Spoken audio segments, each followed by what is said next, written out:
Futures pointing to a higher open coming up this morning as we get into Q3 earnings from big retailers. I am not Brennan, I'm Neil here, and it's all good. I'm going to take over the spot, but it looks like it's going to be a good one today. We are coming off a muted session Monday. The Dow dipped 13 points, only 0.04%. Fourth negative session in a row. S&P 500 finished the day unchanged, and the NASDAQ composite dipped only 0.04%. Russell was the underperformer, though, declining almost a full 0.5%. There were some inflation fears that are lingering here in the background. We have seen interest rates creeping higher, and certainly the 10-year has been moving a little bit as well. Now, we have major earnings out of the way, but we do get some of the retailers in this pre-market. Walmart, Home Depot reporting. QuantumScape is down on Morgan Stanley downgrade. We got October retail sales that just came through the wire. Should be an interesting one, guys. It is Tuesday, November 16th. Trader TV Live starts now.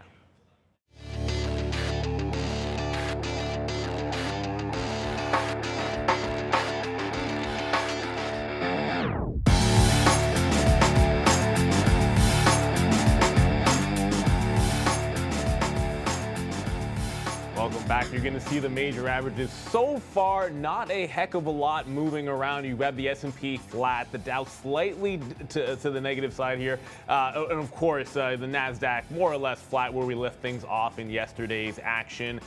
Crude has basically no movement whatsoever. There was a slight overnight dip in both Bitcoin, Ethereum, and across crypto. At one point, cracking that 60,000, down 10%. You are seeing a little bit of a recovery this morning. So what seems like a muted board here. Really, crypto leading the way, and there's still some earnings to be getting to, guys. It's going to be one heck of a show, I do think. It was a huge crypto recovery overnight. I don't know how much you guys are paying attention to it, but it's one of the first things I noticed this morning. Arun filling in for, well, I guess filling in for me as I do Brendan's yeoman's work here today. But yeah, a little bit happening here. What's caught your attention so far already this morning outside of crypto? I think Who wants to go first? I mean, I think we're both going to say Rivian. Rivian is just absolutely I'm $1.50 in the money right now on Lucid as well. He's got Lucid right now ripping up. Rivian absolutely kicking ass today as well. What a great day here. We took a 40. We just put it on our sticky note right here. 48 break for Lucid, man. That came through. Great report for Lucid. We're going to get over that as well today, or go over that. We just took a piece out at 49.50. What a ripper that is. 48 all the way up to 49.50. Took a piece out right there. Lucid on better expected earnings. They're going to be delivering more cars in 2022 than they had previously thought. Big time production, 13,000 reservations, rose to over 17,000 reservations. You know, it's just been a good one. $1.3 billion order book right here for Lucid, and that's starting to rip up as well. And then what you started with there is so true, Arun. And it's the #1 stock on our watch list. It's the #1 stock on the sticky note, and it's Rivian. You know, the crazy thing is, last time I was in, it was the day the Rivian IPO. I know. And I was short, and I got out of that short with like a big winner at 98. And I haven't looked at it since. And here I come, it's almost, not double, but it's at like 165 almost. This thing is absolutely insane. And that was just last week. So it's not even that long since this thing IPO'd. And look at it now, 60% least from the time that we got out of our short a while ago.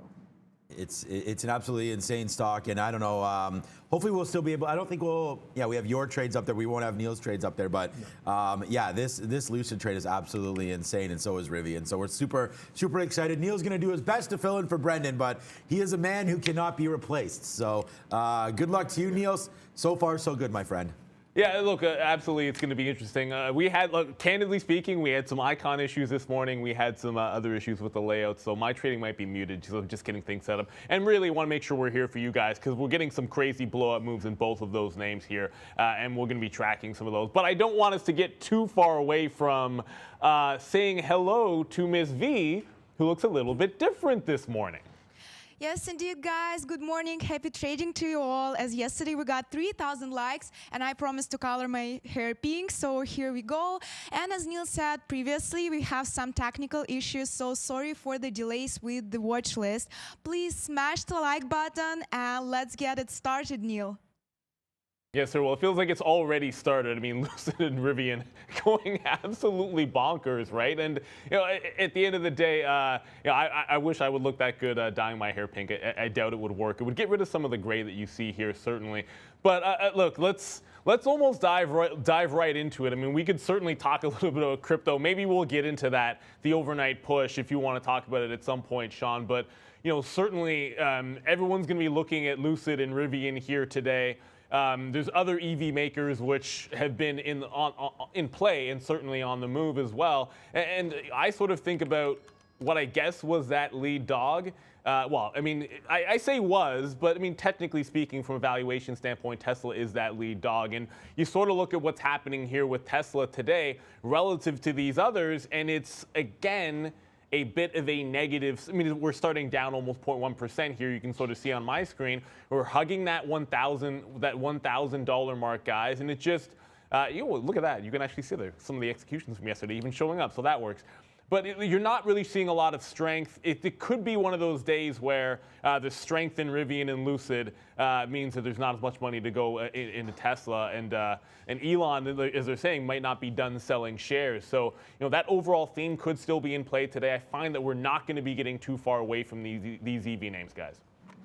Yeah, last week, of course, Elon Musk selling all those shares, and then this week, let me just call up the thing here. Apparently, another $930 million, I guess we have listed on here to cover tax obligations. So, look, I mean, when the big dogs come to play and they start to sell, I'm not really too worried about the feud between him and Bernie Sanders. I don't think it's much of a feud. I don't think it's really continued. So, I'm not too worried about anything from that. Yeah, Tesla down 0.5%. It's going to suck, obviously, because there's a lot of traders that were looking at that 1,200 range from last week, right up here, 1,200, and then it's just been a nice drop down, almost straight down, and now you're trying to break this 985. We talked about that yesterday. All of a sudden, we absolutely took off yesterday. We'll talk about that in a minute. This is the daily chart here for Tesla. So up to 1,250, great run. I mean, an epic run. Like you mentioned, Arun, when you were here, the stock was probably 20-30% higher last week, and then now you're back down to $1,000 again. So up and down. Tesla's done this before. You've seen this kind of a meteoric rise or epic rise up to 900 before dropping back down to 560, then a nice move back to 775, and then a drop to 560 again. So right here, I mean, and then you go absolutely parabolic for a $1 trillion company. It wasn't acting properly here anyways. So the fact that it's come back in, to me, kind of sucks, because obviously I'm a shareholder, didn't sell anything, and I don't think I ever will, like I keep saying. But yesterday, something really neat kind of happened here.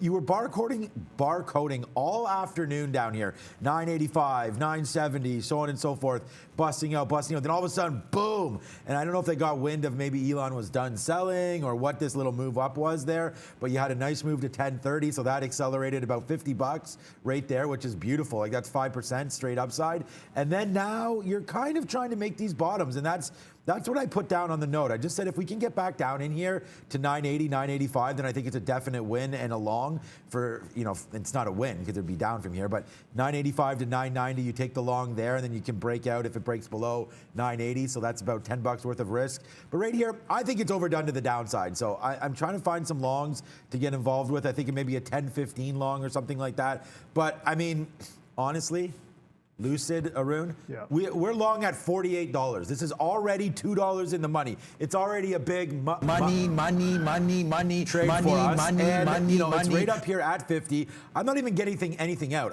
We've already gotten pieces out here. We still have 40% of this trade. My next offer, man, I'm going to cancel this. It was at $50.25. It looks like it's going to break through right now, but I don't know what Tesla looks like from your standpoint there. I know you like to look at a little larger time frame. Yeah, so I'm looking at Tesla. First off, Tesla's usually a no-go for me just because of the price, right? It's over $1,000. It's highly liquid, but in terms of levels, I like to see where I like to work with volume and lower price points so I can actually read the volume a little bit better. Tesla's so aggressive, so volatile, it's much harder for me to get a handle on it. So apart from that one shot that I took back on the 10th when I was here, I try to stay away from this as much as possible. And let's just pull this chart up here. This is a 30-minute chart daily. There's some spacing in between because of the breaks in the days. this is what you're dealing with right now. Since we've dropped off from that 1180 point, we're kind of just finding a support around that 1,000. We've gotten below by 20 bucks or so, come back in. We're sitting around that 1,000 bucks. To the upside, what, 1050 or so seems to be resistance, 1050, 1060. So given how much risk you have to put on Tesla to take the trade, and given how it's trading right now, I'm not sure if it's even worth taking a shot in between when you have all these other names. You have Rivian moving, much lower price, same kind of action almost. And then you also have Sean's stock, Lucid, moving. So you have other names that are moving. Tesla, it might be a novelty item to trade throughout the day, but the setup for the actual big move, I'm not sure it's there just yet. Maybe if we can take through 980, that might open up the downside, given that we haven't seen, that would create some separation from the 1,000, and we haven't seen that price point in a while. So below 90, 980 could be the move to the downside. To the upside, I think you're fairly limited on how this goes, given how much resistance you're dealing with. Yeah, absolutely. And obviously, it's one of those things that we're going to talk a little bit about because people are going to want to watch Tesla. And I understand the momentum is going to be elsewhere. It does feel like today with that big move. I'm just noticing, of course, I still have level 2, and I'm looking at that Lucid offer at 50. Certainly looks like it's a bit of a big one. Now, just before we get into, we're going to get into upgrades and downgrades a little bit later here, but we did have a pullback there overnight. In crypto. Now, there was, of course, that Taproot upgrade.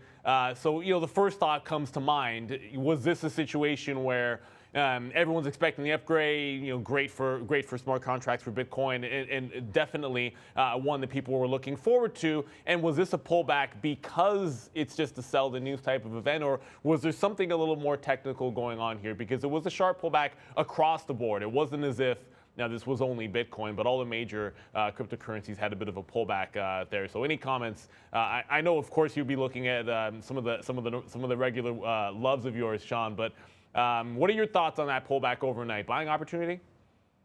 Yeah, I mean, right now, yeah, good call on that one. I mean, Bitcoin's a store of value now. So, I mean, I think that we don't need to worry about, obviously, Bitcoin doesn't do smart contracts or anything like that. I mean, you got to treat Bitcoin sort of as gold. And I know that sounds, we've been talking about that for a while. And I just think that this is going to be a story that continues to be a little bumpy when it gets to key levels. I mean, we just touched $69,000 over the weekend or late last week. What day was this? November 9th. So yeah, I guess a week today. We touched $69,000, $70,000. And then now last night, we went down to 58,000, right? And so it's going to be a little bit of a choppy ride here. You're seeing equity markets, the same thing. I mean, I just said to Arun right now, people say, oh my God, Bitcoin's going crazy, right? Like, how can we invest in that? Meanwhile, Rivian IPOs last week, less than a week ago at 106 and is now at 165. So Rivian up 60% in a week. Bitcoin, people panic when we're down 5%. So look, I don't know what to think about this.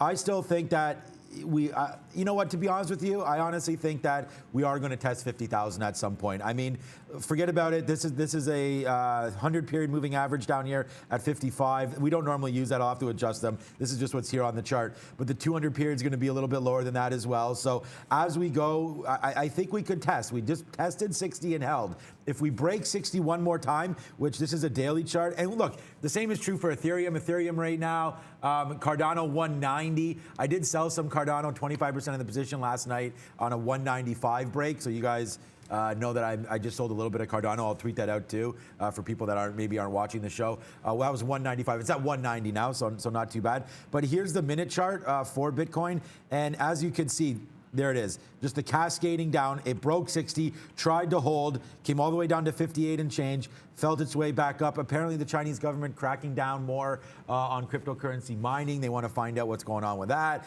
But they've been saying that forever. I mean, the last time they mentioned banning crypto was a couple months ago, and then obviously we've since been gone to new highs. So I like crypto here. I'm going to be buying some of these dips. However, I don't think the dip is done. You got any larger forecasts on this, Arun? I know you don't. No, in terms of crypto, I'm just going to say one thing. Like, people, I noticed in the chat, someone says people expect the thing to keep on going up without any move down. That's exactly it. That's the problem. A healthy market should have drawdowns. And that's for all the people that like to buy the dip or so. That is kind of necessary for this market to be healthy and continue in a way that's actually fundamentally strong. you need drops in the market. It can't just keep going forever, because at one point, if it does, there's nothing holding it from crashing very hard and very aggressively. So healthy drops down, whether it's a 10% move, 15% move, 20% move, whatever the case is, but the market does need to fall on its own in a healthy way for it to keep on going higher to better prices. So just understand that just because it's falling apart doesn't mean it's the end of the world, or if it's down a little bit today or for a week straight, it does mean the market just needs to rest a little bit before it keeps on going. Again, that's a identifier of a healthy market. So it's a good thing when markets fall. It's not the end of the world. Just look for the opportunities when the markets fall, and that's what you kind of have to do when the days are red, right? So I do have to get back, because I did miss what Neil said there about Taproot creating smart contracts for Bitcoin. I didn't think that was going to ever fly, because it's too expensive. I mean, I know the gas on Ethereum is super expensive as well. So I obviously need to do a little bit more work here on what that means for smart contracts on Bitcoin now. And obviously that will affect, I mean, I don't know, people, just because you have smart contracts doesn't mean people are going to use you guys or use that chain to, you know, get their DeFi, get their DApps, things like that on there, or other programs. Holy crap, right now, let's go. Drop the fireworks. What's up right now as Lucid through 50. We are long at $48 right now. I told you, remember I said I was going to offer $50.25, and I was like, as soon as this breaks 50, this thing is gone. All the way up to $50.69. All right, this is now getting out of hand, but again, Lucid is going to be the next Tesla to some extent, right? I mean, they do have the production in their Arizona plant. They're rocking and rolling. They came out with better earnings, better book than expected, 1.3 billion in sales. So here we go to the upside, man. Lucid, wow, for the win. So here we go again, like, people worried about Bitcoin dropping 5%, worry about Lucid being up 13% right now and going much, much higher. I do think, now that we're on smart contracts and all that kind of stuff, I like Hut 8 mining. I just saw someone beside you. I'm seeing ghosts here already. I like Hut 8 here coming in, a big move to the downside. This is a name that I've wanted to get into for my RRSP, for my longer term investments and whatnot. You know, they do it all, you know, as far as custodial, mining, different coins, wallets, things like that. So I like Hut down here, down 5%. Yeah, that was impressive on Lucid, because when we both looked at it, I was like, ooh, 48, maybe the 49 break. And that was it. The last time I looked at it, Sean went long. I moved on to other things, and there you go, guys, up to $2.76. As we get to 51, and the open's still, what, 40 minutes away? So quite an impressive move on Lucid. As this market takes off, well, no, not market takes off, as the EV space, specifically Lucid, takes off, Rivian obviously has been running. Futures, we'll get to it in a bit, but there's quite an aggressive move here. You'll see the chart. This is a 1 minute chart. It fell at 8:30, went from 78 to 85, and then fell apart again to 78.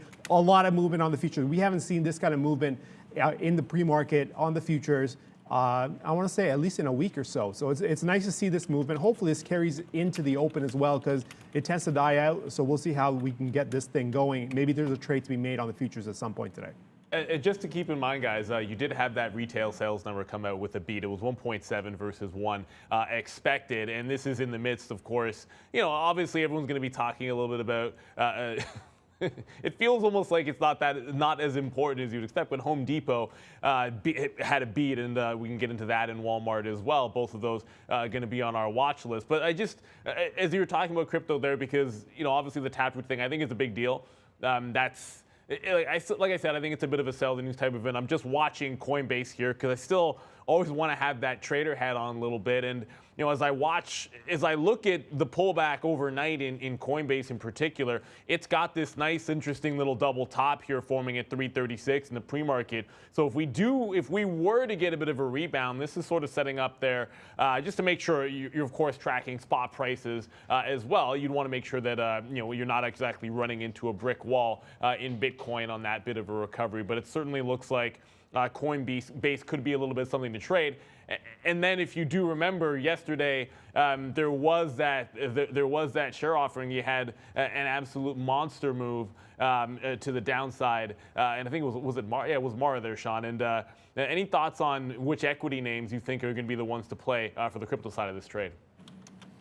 Yeah, I mean, I mean, you know this better than anybody, but I don't really ever trade Mara, so you know, I don't have too much experience trading Mara. So I'm going to look right at Coinbase. I do like I mentioned, I like Hut Hut 8 for a possible, buy and hold for a little while. Mara, I mean, we could talk about Mara quickly here. I want to talk about Coinbase first of all. Like, I did sell Coinbase at 360 before earnings, just didn't trust it. It made a complete reversal all the way back, and we were long, in the I guess it was low, or sorry, I was gonna say low 300s, but it was high 280s there, so that we were long on that name. But this is Coinbase. Let's get up some Mara quickly here to show you. Yeah, yesterday they had an upsized offering. It was absolutely brutal.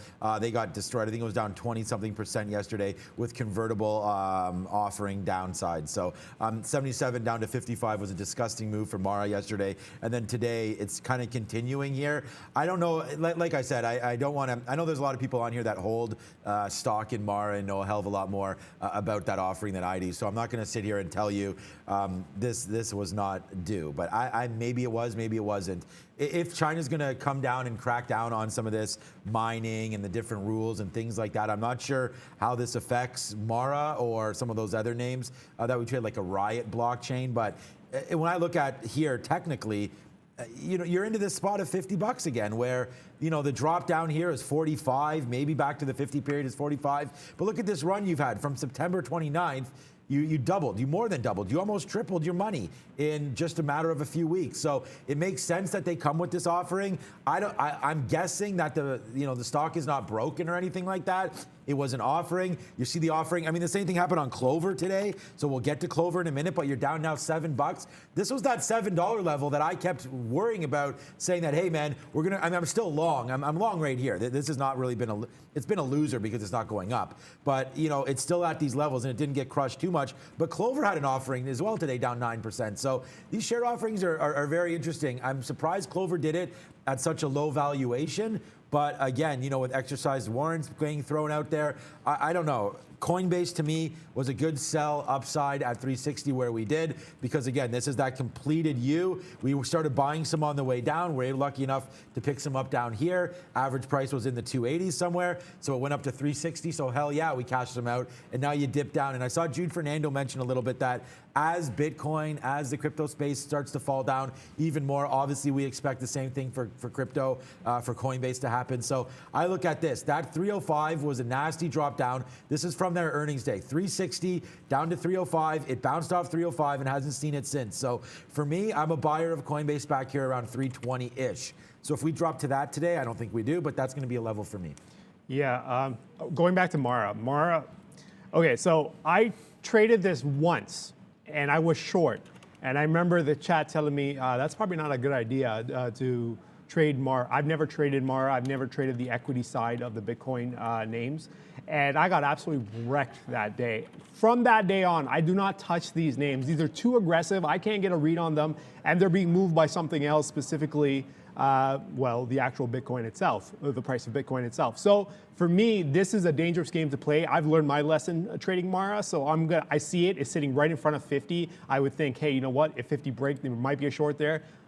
I've had that experience. I don't want to go through it again, so I'm just going to stay away from Mara and all these other names, Mara, Riot. Not for me, so we'll find something else to trade. Specifically, I've got SoFi. SoFi long, 2203 on the average price there. I caught it on the dip there. I put the offer or the bid in. It came down, crossed down, gave me the fill. Here we are up 48 cents on SoFi, and it looks like it can keep on going. I don't really have much of a target for this, but we're going to keep an eye on this as it gets closer and closer to about 23 even or so. If we get into that price point around the open, I might just take some off before we actually hit the open. There's some resistance up there. I do want to kind of keep an eye on this as we get closer and closer to that point.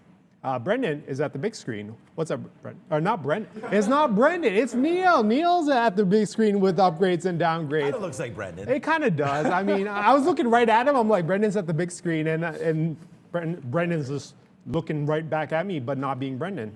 Neil, what's up, Neil? Yeah, it's a lot of muscle memory that goes on with that one, where you just start thinking, and there we go. We're going to go upgrades and downgrades. Of course, my hair doesn't look nearly as good as Brendan, so apologies for you guys if you have to look at me. But Citigroup a little bit busy overnight and this morning. You're going to see some notable upgrades. I mean, Urban Outfitters, we did talk about some of the retail coming through. They caught an upgrade from B. Riley, but Workday also on the upgrade side. It's the downgrades that I'm a little bit more interested in.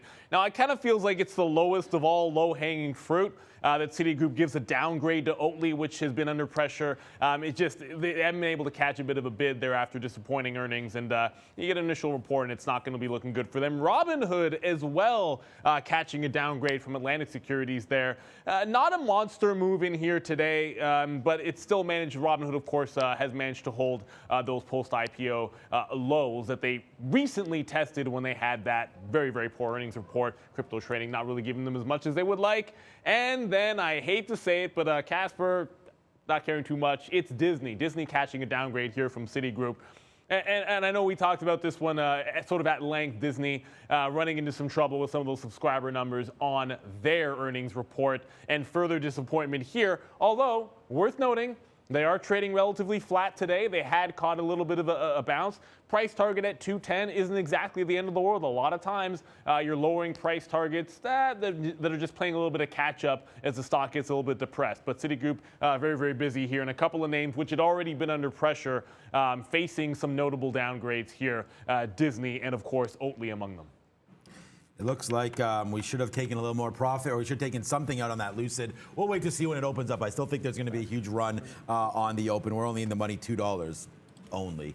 Okay, a great call there on your SoFi. That's been moving around. Upstarts can't seem to get going either in the fintech space, and we've obviously taken a hit there on PaySafe as well as we're going as it goes. That's funny because. See, the problem is, so people talking about how we need to iron our shirts. Obviously, you're smart because you've got on your hoodies all day. Hoodies only. Damn it, man! I'm the one that started that, you know, and then now you're hoodies only. I like it. But as long as we're here, let's do a cheers to Hydration Nation at least. So. What up to both of our lids are closed. We can't take a drink, but that's Hydration Nation is back in the building right now today. What I was going to say about the shirts is this: like we're sitting in these desks all day, and then when we get up, naturally. It's going to be. And you got to drive, and you got to do all that commuting. You know what I'm saying? All that stuff too. You know what I'm saying? Yeah. Yeah, we do have a steamer. I do have a steam iron at home. That's beautiful. And then my wife does send them away to the cleaners to get pressed. So that's what she's doing. Disney right here. Look, Disney's been pretty sick. This is another one that I was pretty lucky on. So we'll hit the cowbell on this one. And I'm only lucky because I got out of some. I mean, obviously I didn't get out of. I think it's. Every time I'm selling, it's like between 15 to 20%. So I just did that on Disney before earnings because I felt like, Arun, that the risk was to the downside. Yeah. We talked about this when you were here. There's not too much content right now on Disney for adults, I feel like. And then a lot of their programming is free because, like, you know, you buy a new, well, this is for Apple TV, but like, you know, you buy a new iPhone, you get 6 months of Apple TV. And I know here, I think it's Rogers or Bell, or they all do, where if you just sign up for a 2-year plan, you know, they're throwing in the Disneys, the Netflixes, like a lot of these streaming services. And I believe that, you know, that's obviously done for a reason to get people hooked up. And I like that idea. There is a customer acquisition cost to all of this. So I don't hate it as a business model. I think you need to do that. But honestly, I don't know. It's coming to the downside. Oh, yeah, that's right. You were here because we were talking about Home Sweet Home Alone, remember? Oh, yeah. Yeah, we watched it. That was actually pretty good, Home Sweet Home Alone. So I actually like that. You've seen movie. it, okay. Yeah, we saw it, of course, man. I had movie night. Last night, actually, here, I tweeted it out last night. You tell me, Arun. I'm putting Arun on the spot right here. What's up? But this is not going to be a problem for you. Who is this? Obviously, The Grinch. Very good, very good. Obviously, The Grinch. So last night we watched The Grinch. Shout out to Jim Carrey there. You know, a great movie. I don't know if you guys have watched it, but I prefer. Look, the original is classic, right? But at the same time, I do prefer that Jim Carrey one. Great movie. You guys should try to watch that. The kids absolutely love it. There's a few other Grinch ones, and that's on Netflix. But that brings me to the same point, and that is that, you know, there's so many options out there for the streaming world. So Disney gets the downgrade today. I noticed the price target was still 210, so that would still be breaking all-time highs for the price target. But I think Disney's getting close to a buy down here near about 150. All right. Wow, Neil, should I just do the futures since we're already here with me? Yeah, we absolutely can. Yeah. So let's do the futures real quick. The way the market's moving, I'm going to do the ES first, and then we'll go into the NASDAQ. So this is a 5-minute chart on the NASDAQ. Let's just pull this back up. I like to kind of get a better view of what's going on, what the market's acting like. We'll go back a few days here. This is what you're seeing. Since we fell off, off of what, in front of 4,700, around 46.98 or so.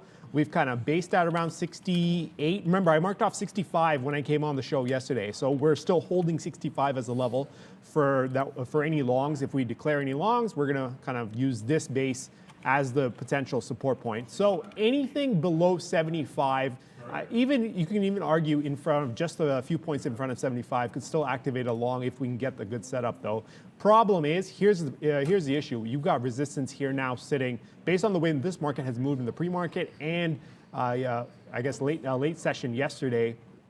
You've got a lot of resistance here between 85 going up to maybe 87, 88 or so. Let's just call it an even 90 at that point. So any trade you decide to take, understand that your top end is about 90, your bottom is 65, split the difference, control the risk in the middle. So if you are going to have to trade today, if there's a trade to be made, understand that you're going to have to range trade this. Until this market breaks out in either direction, this is going to be an established range. So you're going to trade with the limited upside and a limited downside. Short's going to have a limited downside to maybe about the low 70s.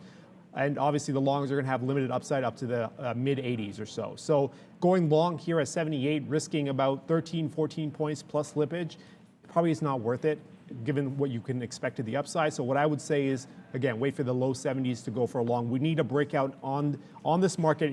You can trade inside the range if you're used to range trading, but just be aware that when you do that, you've got to control your risk parameters much more tightly than you would on other trades where it's just breaking out. So for me, I'm probably going to be looking below 75, closer to 72, 73, maybe 74 if we get the proper setup. But for now, at these prices, I'm going to be staying out. And I think I'll switch over to the NASDAQ as well. You're not getting much of a difference in the NASDAQ. It's doing the same thing. It trades at 16,000 instead of 4,600. But you're getting the range, but it's a wider range. Right now, you got the range here. The top end seems to be about 16,235, 40, call it. The bottom, there's some support here. I'm noticing around 16,150.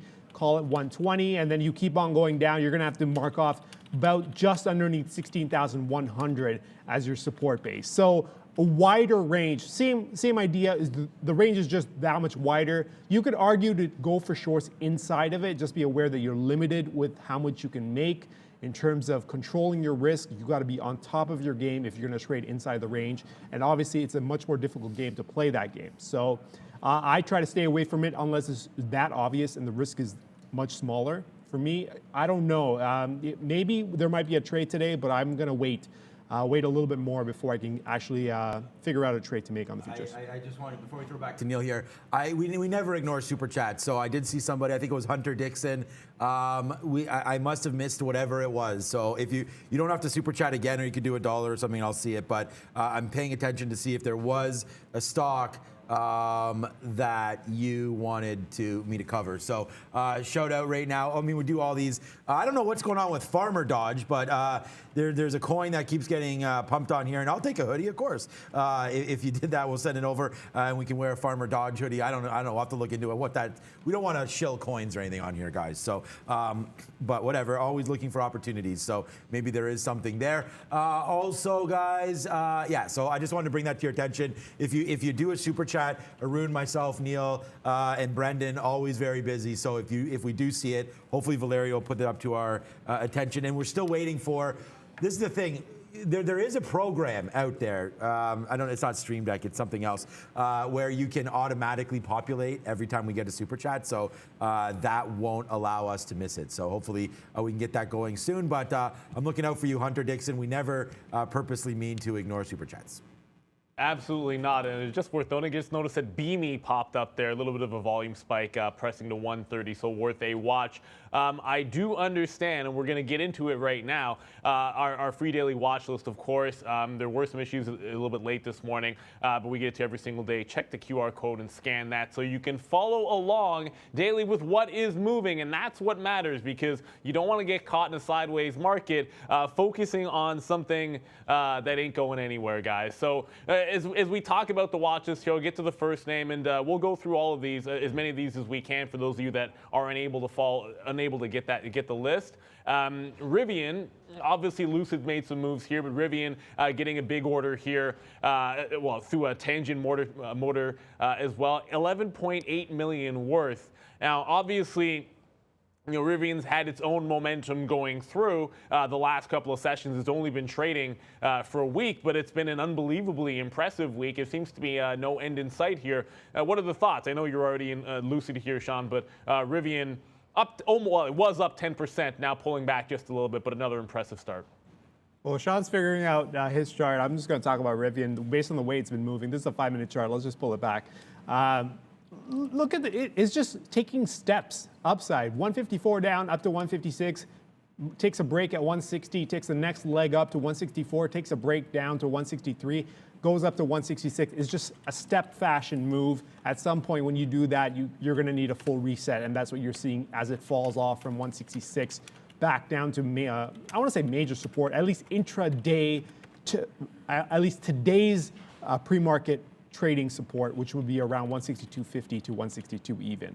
So the only time I would be worried about this on the short side is if it actually took 160 and held below 160. Up until that point, this could all just be an opportunity to buy. I'm going to keep a close eye on it. Given how aggressive it is moving, there's no way I'm going to step into it immediately.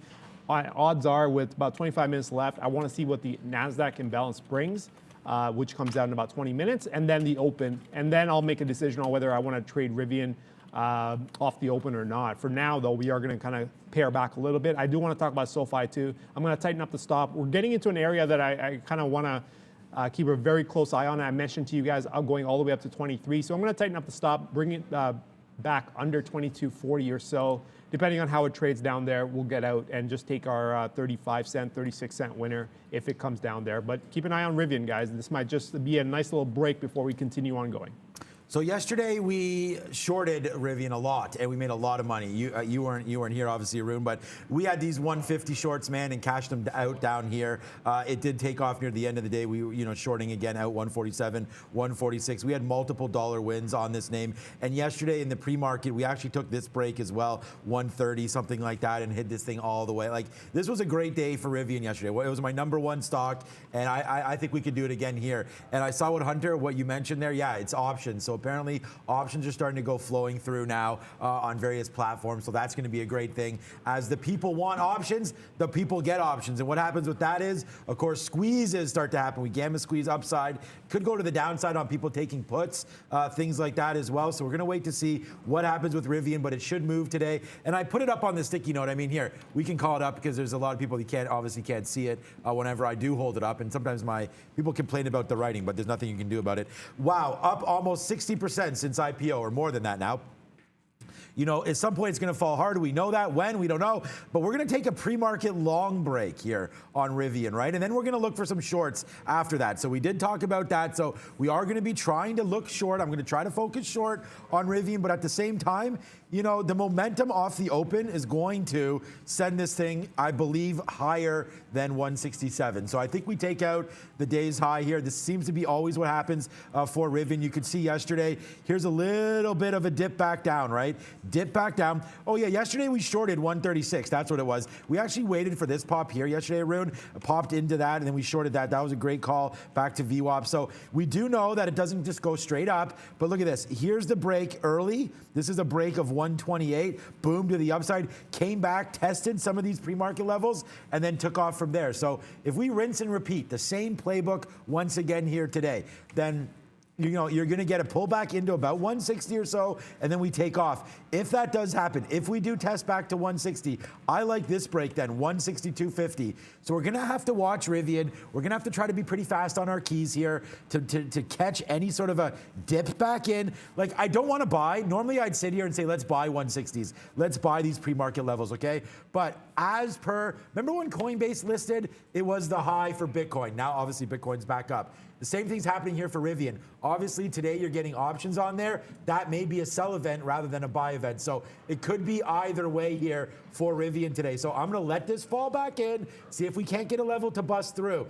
If we hold, no matter what, I like this. Right now it's 910, so still a little bit away. But if this is like 928, 929, and like Arun mentioned, the NASDAQ imbalances are going to come out, if we're still hanging around, I want this 165 long. So get ready, 165 long. I like it. It's too early now, but I'm looking, I want like one long today, and then I want to try to look for some shorts. So that's sort of my playbook there on Rivian. I hope that makes sense. We'll look for it to fade back down, then look for a level to break long, and then after that, we'll start negotiating some shorts.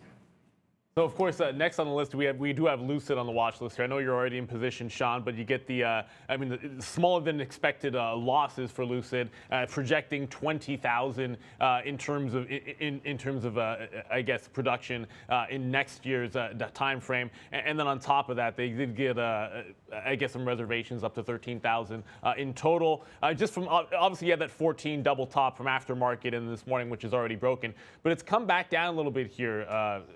Sean. So are we looking at that 48 level for a possible retracement dip buy? What do we think about this 50 being tested? Obviously, it's had tremendous momentum in its own right. But it's starting to look, if you look at the daily chart there, you have like this third break, which is happening right now. Can it hold up for the rest of the session? Yeah, so I actually made a mistake the first time. I thought I actually canceled this order, but I didn't. So when I look over now, I only have 20%. I thought I still had 40% of this trade. Someone asking about, Lucid to Mars, not to Uranus. We don't want to say Uranus on there, but even though I just said it 3 times. But we're going to go upside right now. Look, Lucid's going to take off, I think, on open again one more time. We talked about this early. It's on the sticky note. A loss of 21 cents versus 25 cents, so that's better than expected. An order book. This is the thing. An order book of 1.3 billion? Like, that's huge. Like, that's a great order book. Obviously, I don't know what that compares to order. I mean, we know Tesla, for example, has an order from Hertz for 100,000, let alone more than that. But they're going to be producing at least 20,000 cars is what they're saying for 2022. That's going to be big. The Lucid Dream, I believe. Is it Lucid Air or Lucid Dream? Is there 2 cars there for Lucid as it's going to continue to make moves to the upside? I was tweeted at last week, showrooms open there in, I believe it was either in Miami or in San Francisco. So, I mean, they're getting ready to rock and roll. They're taking orders. They're going to be delivering cars. Lucid continues to perform well. On our watch list, what kind of notes do we have on here for Lucid? The production, 20,000 units in 2022, smaller than expected loss. So that 48 was kind of an easy break for us right there. Take it to the upside. You're already done 9.5 million shares. We're already well in the money. Someone said, what does it mean when I'm already up $6? This is the problem with the way we do our math on here, and it's just we can't figure out a better way. It's just I'm in one time. Every single, like when I get out here for $1.50, it says I've made $1.50. Then it says I made another $1.50 when I get out again. So it's just like adding all of these pieces up. It's not the right way to display what we do here, but that is what we do. So if you just see a plus number, then you know that because we scalp so much, that that's what that means. So if you're joining us for the first time, obviously I'm not in the money $6 on this trade. There wasn't even $6 worth of move today. So long at 48 on that pre-market break. And then if we look at a 20-minute chart like I like to do here, and I know Arun does as well, or yours is more of a 15-minute, whatever, that multi-day one, 30. You have this level. This is why we liked 48 break. I mean, honestly, this was about as easy as I'm not going to find an easier trade today than this right here. So 48 was the top, and this is why we do this. You go back a couple days and you find some key levels, right? There's 48. It takes it, we go long, and Bob's your uncle. That's the end of the story. I don't even have to trade today. We're getting close to hitting our one-time daily goal already. We're still going to be here. I like Lucid. If you're not in this trade, I think you got to wait maybe for a little bit of a pullback in, but I mean, that pullback already happened and got bought up. So the pullback happened to 49.30, got bought. You have VWAP now at 49.20. So I think you can test some longs here. It's well heated up. I still think we see $51 today.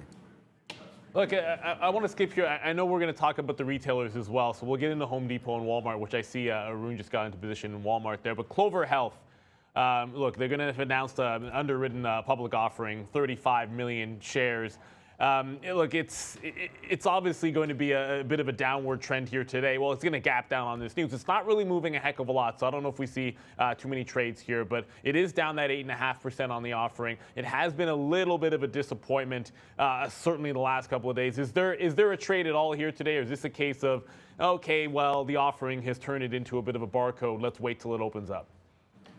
It's funny that when it comes to like offerings and whatnot, I was actually short on SoFi, and someone in the chat, I don't know what the news behind SoFi is. Someone said there was an offering, and it's like, why did you go long if there's an offering? Because technically the trade is there. Offering, yes, it's going to reprice the shares a little bit, but if there's enough support there, now you're going to try to play a raw price action, and there was enough support there to try to justify the long on SoFi, and I think Clover is about the same. Idea-wise, as long as there's support there to justify a long, then yes. But Clover is just doing nothing. It's nothing like SoFi. The trading activity on Clover is not like SoFi. So in terms of trading Clover itself, I don't know if I'd want to do that today. Given the history of this stock, it goes sideways, sideways, and then we get this one big move because of news, and now we're going sideways. Are you really expecting this thing to do anything else except go sideways? I mean, that'd be a surprise if it did. But the movement is different. So in this case, I think staying out would be the smarter move. Instead of just trying to play raw price action for Clover at least. Well, we like it raw, and the Clover offering right here, I just wrote down on the sticky note here, yuck. You know, we still like the long at 7, but we need to see a bottom, right? And so that's the thing. If the bottom does hold, I like what Neil was mentioning there, you are barcoding at this bottom, so I still believe a 7 break is going to be hot fire, but I don't know. I'd rather it doing more volume. I mean, 800,000 shares is nice, but that all happened. I don't know. I don't even see. This is a 1 minute chart. I don't even, like, how is this even doing 800,000 shares? It must have been from the morning, a big morning print. But we got to hold this. It's not doing a whole hell of a lot of volume right now down here. And I feel like I would rather see like more volume and some of these levels hold. So if you're going to play anything, yesterday on the offering announcement, you see it move down to 675, 680, something like that. Obviously, those are going to be bottoms that we're going to worry about.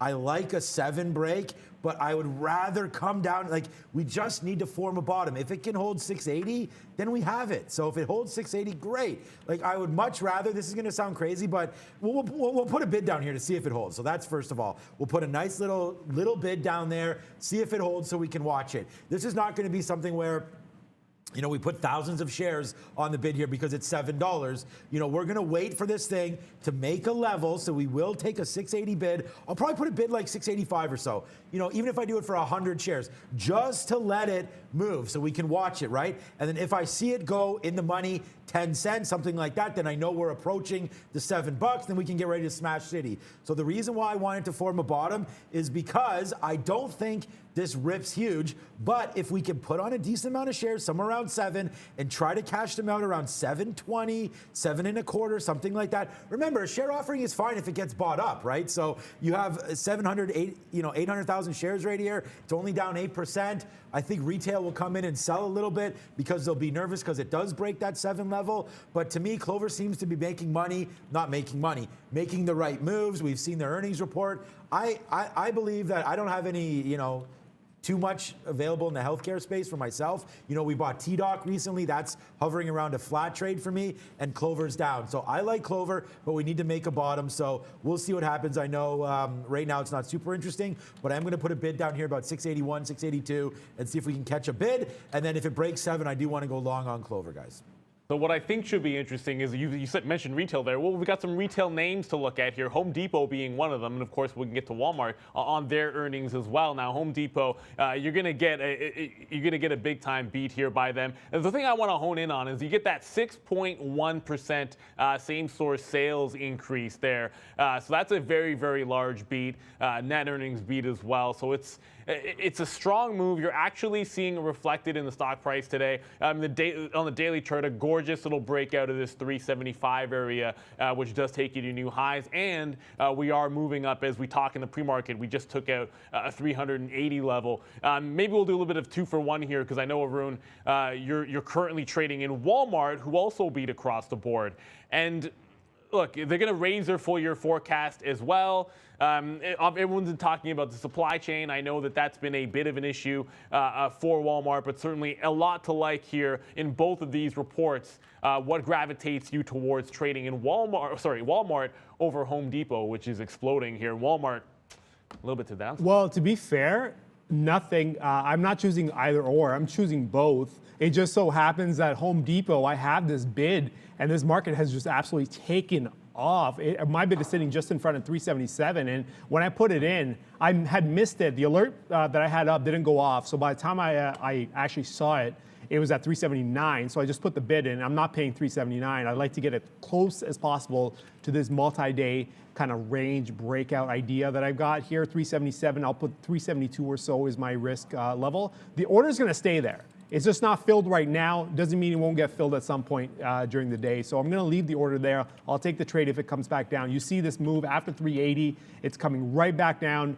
Hopefully in that snap back down, we can actually catch a bid. Walmart, again, Walmart was the one trade I actually was keeping an eye on the entire time. Although I kind of stopped looking at Home Depot, Walmart I was actually paying attention to on how it was moving because of what happened yesterday.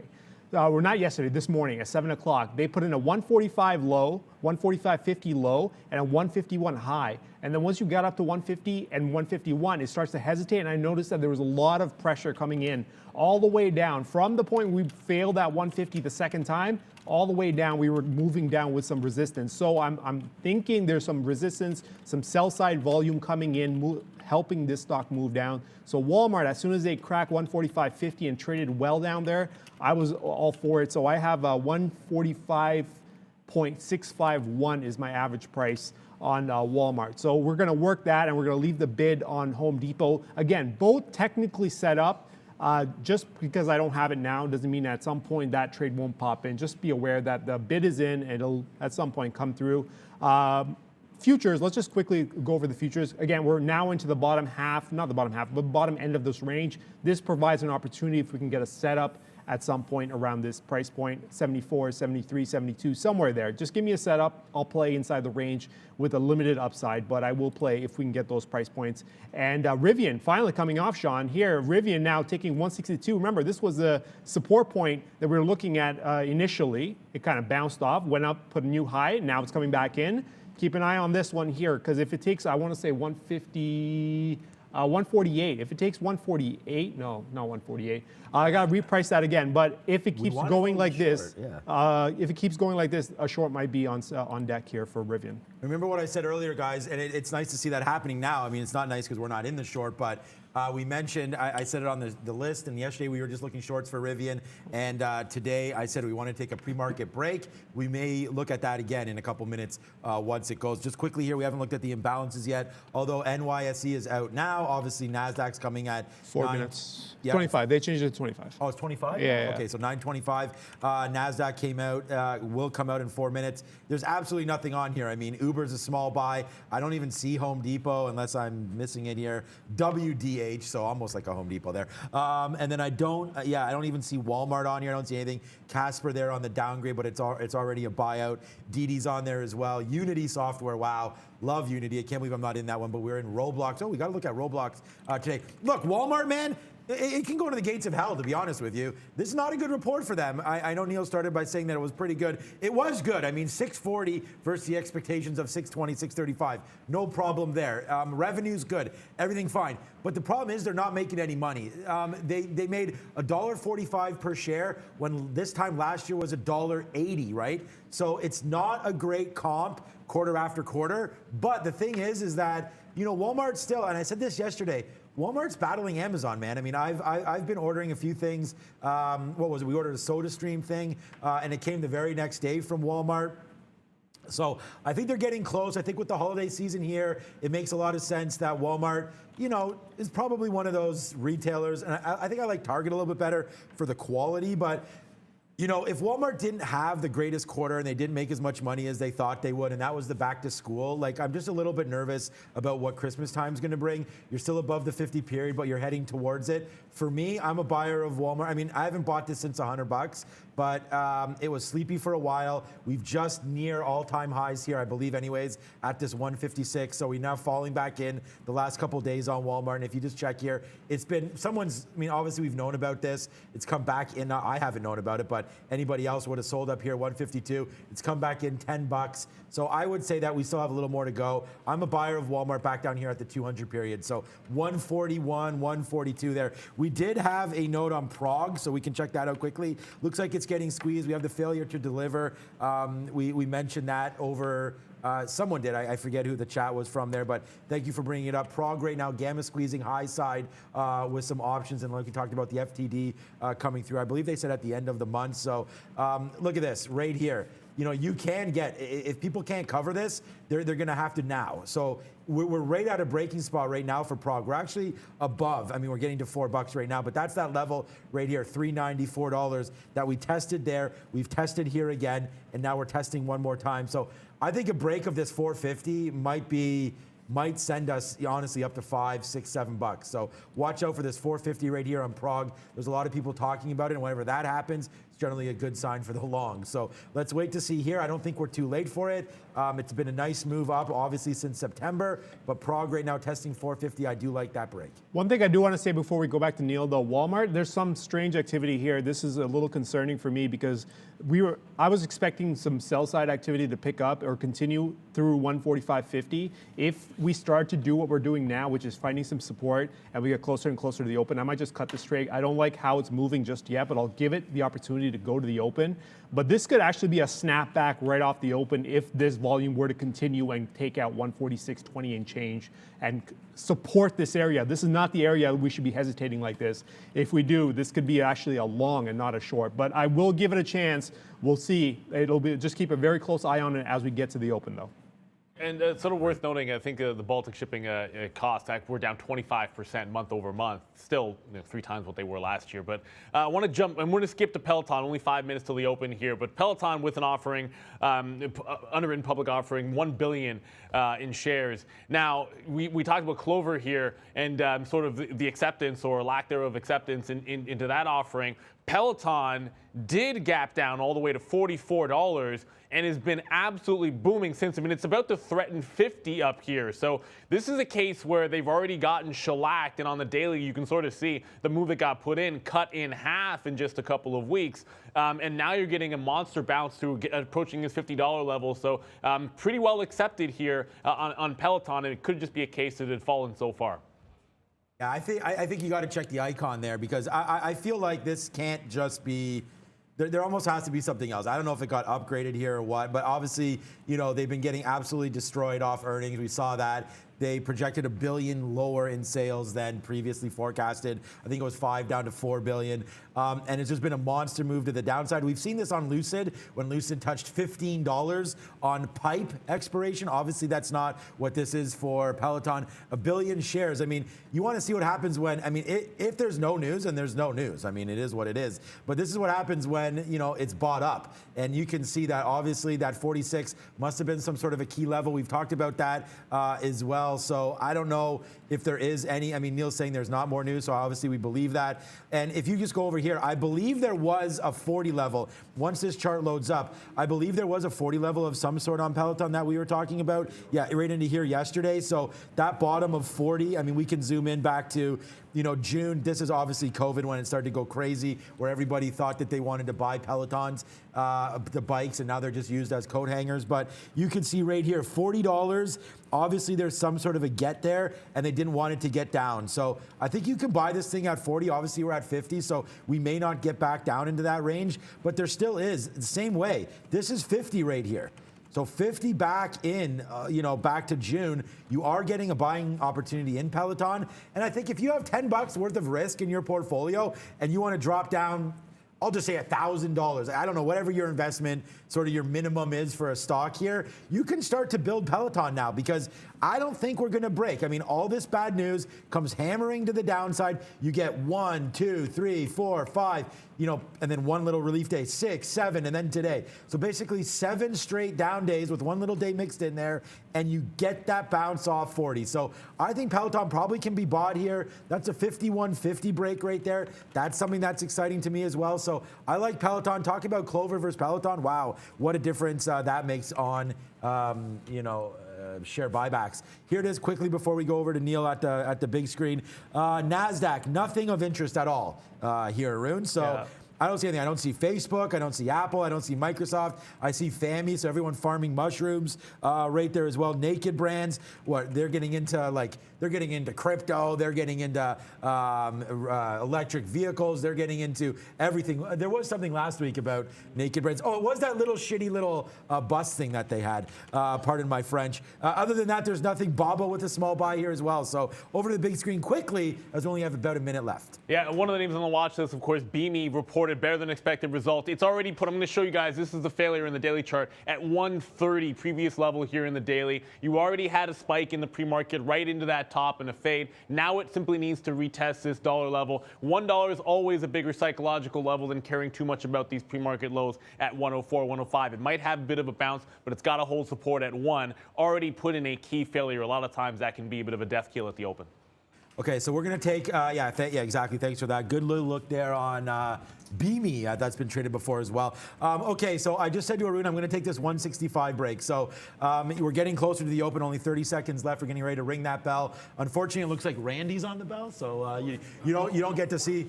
You don't get to see Miss V. That's all. I mean, we're very fortunate to have Randy on it, but no Miss V. She'll be here with her pink hair. I don't care. At 165 and change for Rivian's going to be what I'm looking at right now. Arun. Yeah, we got 10 seconds. You want to press that button there? As well. Oh, shoot. We already missed the button, didn't we? I missed it. We'll just count it down. We'll have it on there. No, I should have done it. It's okay. 5, 4, 3, 2, 1. And we're open, Randy.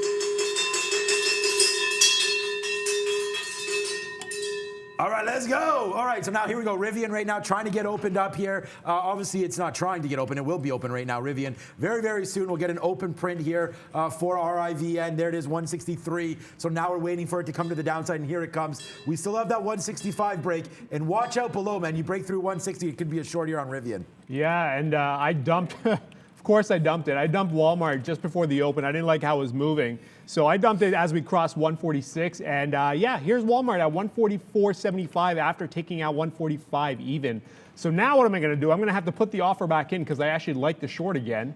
We cleared the zone a little bit. So we're going to have to take the trade back, put an offer down, see if we can't get the fill off the open. What else is moving around? I don't have anything. Nothing's getting filled. HG is nowhere near getting filled. HUT, HUT. I was actually looking at HUT for a reason. HUT to the downside.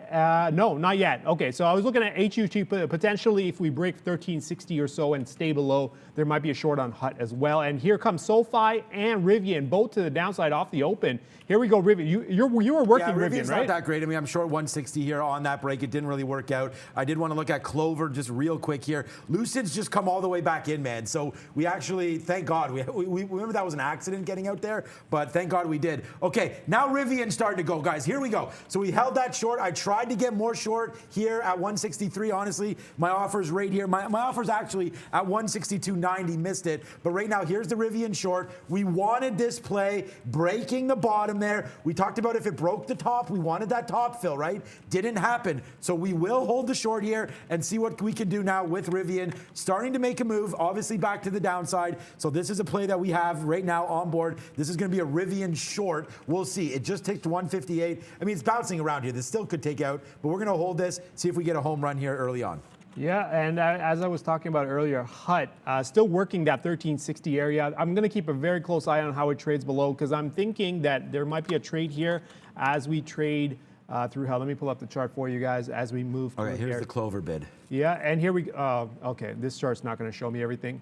We were actually just bouncing off this 1380, 1390. I was looking at this. It's gone 40 already. Yeah. Okay. Okay. I'm gonna have to put the offer and see if I can get a fill. But what I'm looking for is below 1360 to respect this previous support zone. So a nice little bounce off that to the short side kind of activates the read for me. So I'll go ahead and put an offer out. We should be getting filled. The way it's moving around, I think I can get filled based on the way it's crossing up and down. So we're waiting for HUT to get short, and I actually put the offer back in on Walmart as well. See if we can't get that short back on Walmart with the same stop, same trade, exact same move. At least this way we got that selling out of the way, or that pop, whatever that caused that move above 146 and change. We got that out of the way. Now we can actually start moving and working that 145.50, 146 as potential resistance on a move back down. Yeah, so the NASDAQ there does make it a little dump down to 16,150, now making a move back upside. So we'll have to wait to see. We're still holding on to that Rivian. And we do have a Clover trade. So this you're going to say like, oh my God, we're out of the money a lot here. But we are on a penny wise, but we did this on purpose. So we're taking this. Okay, so here goes Clover. Sorry, Rivian. Rivian, we just took that short. So there's that short we talked about.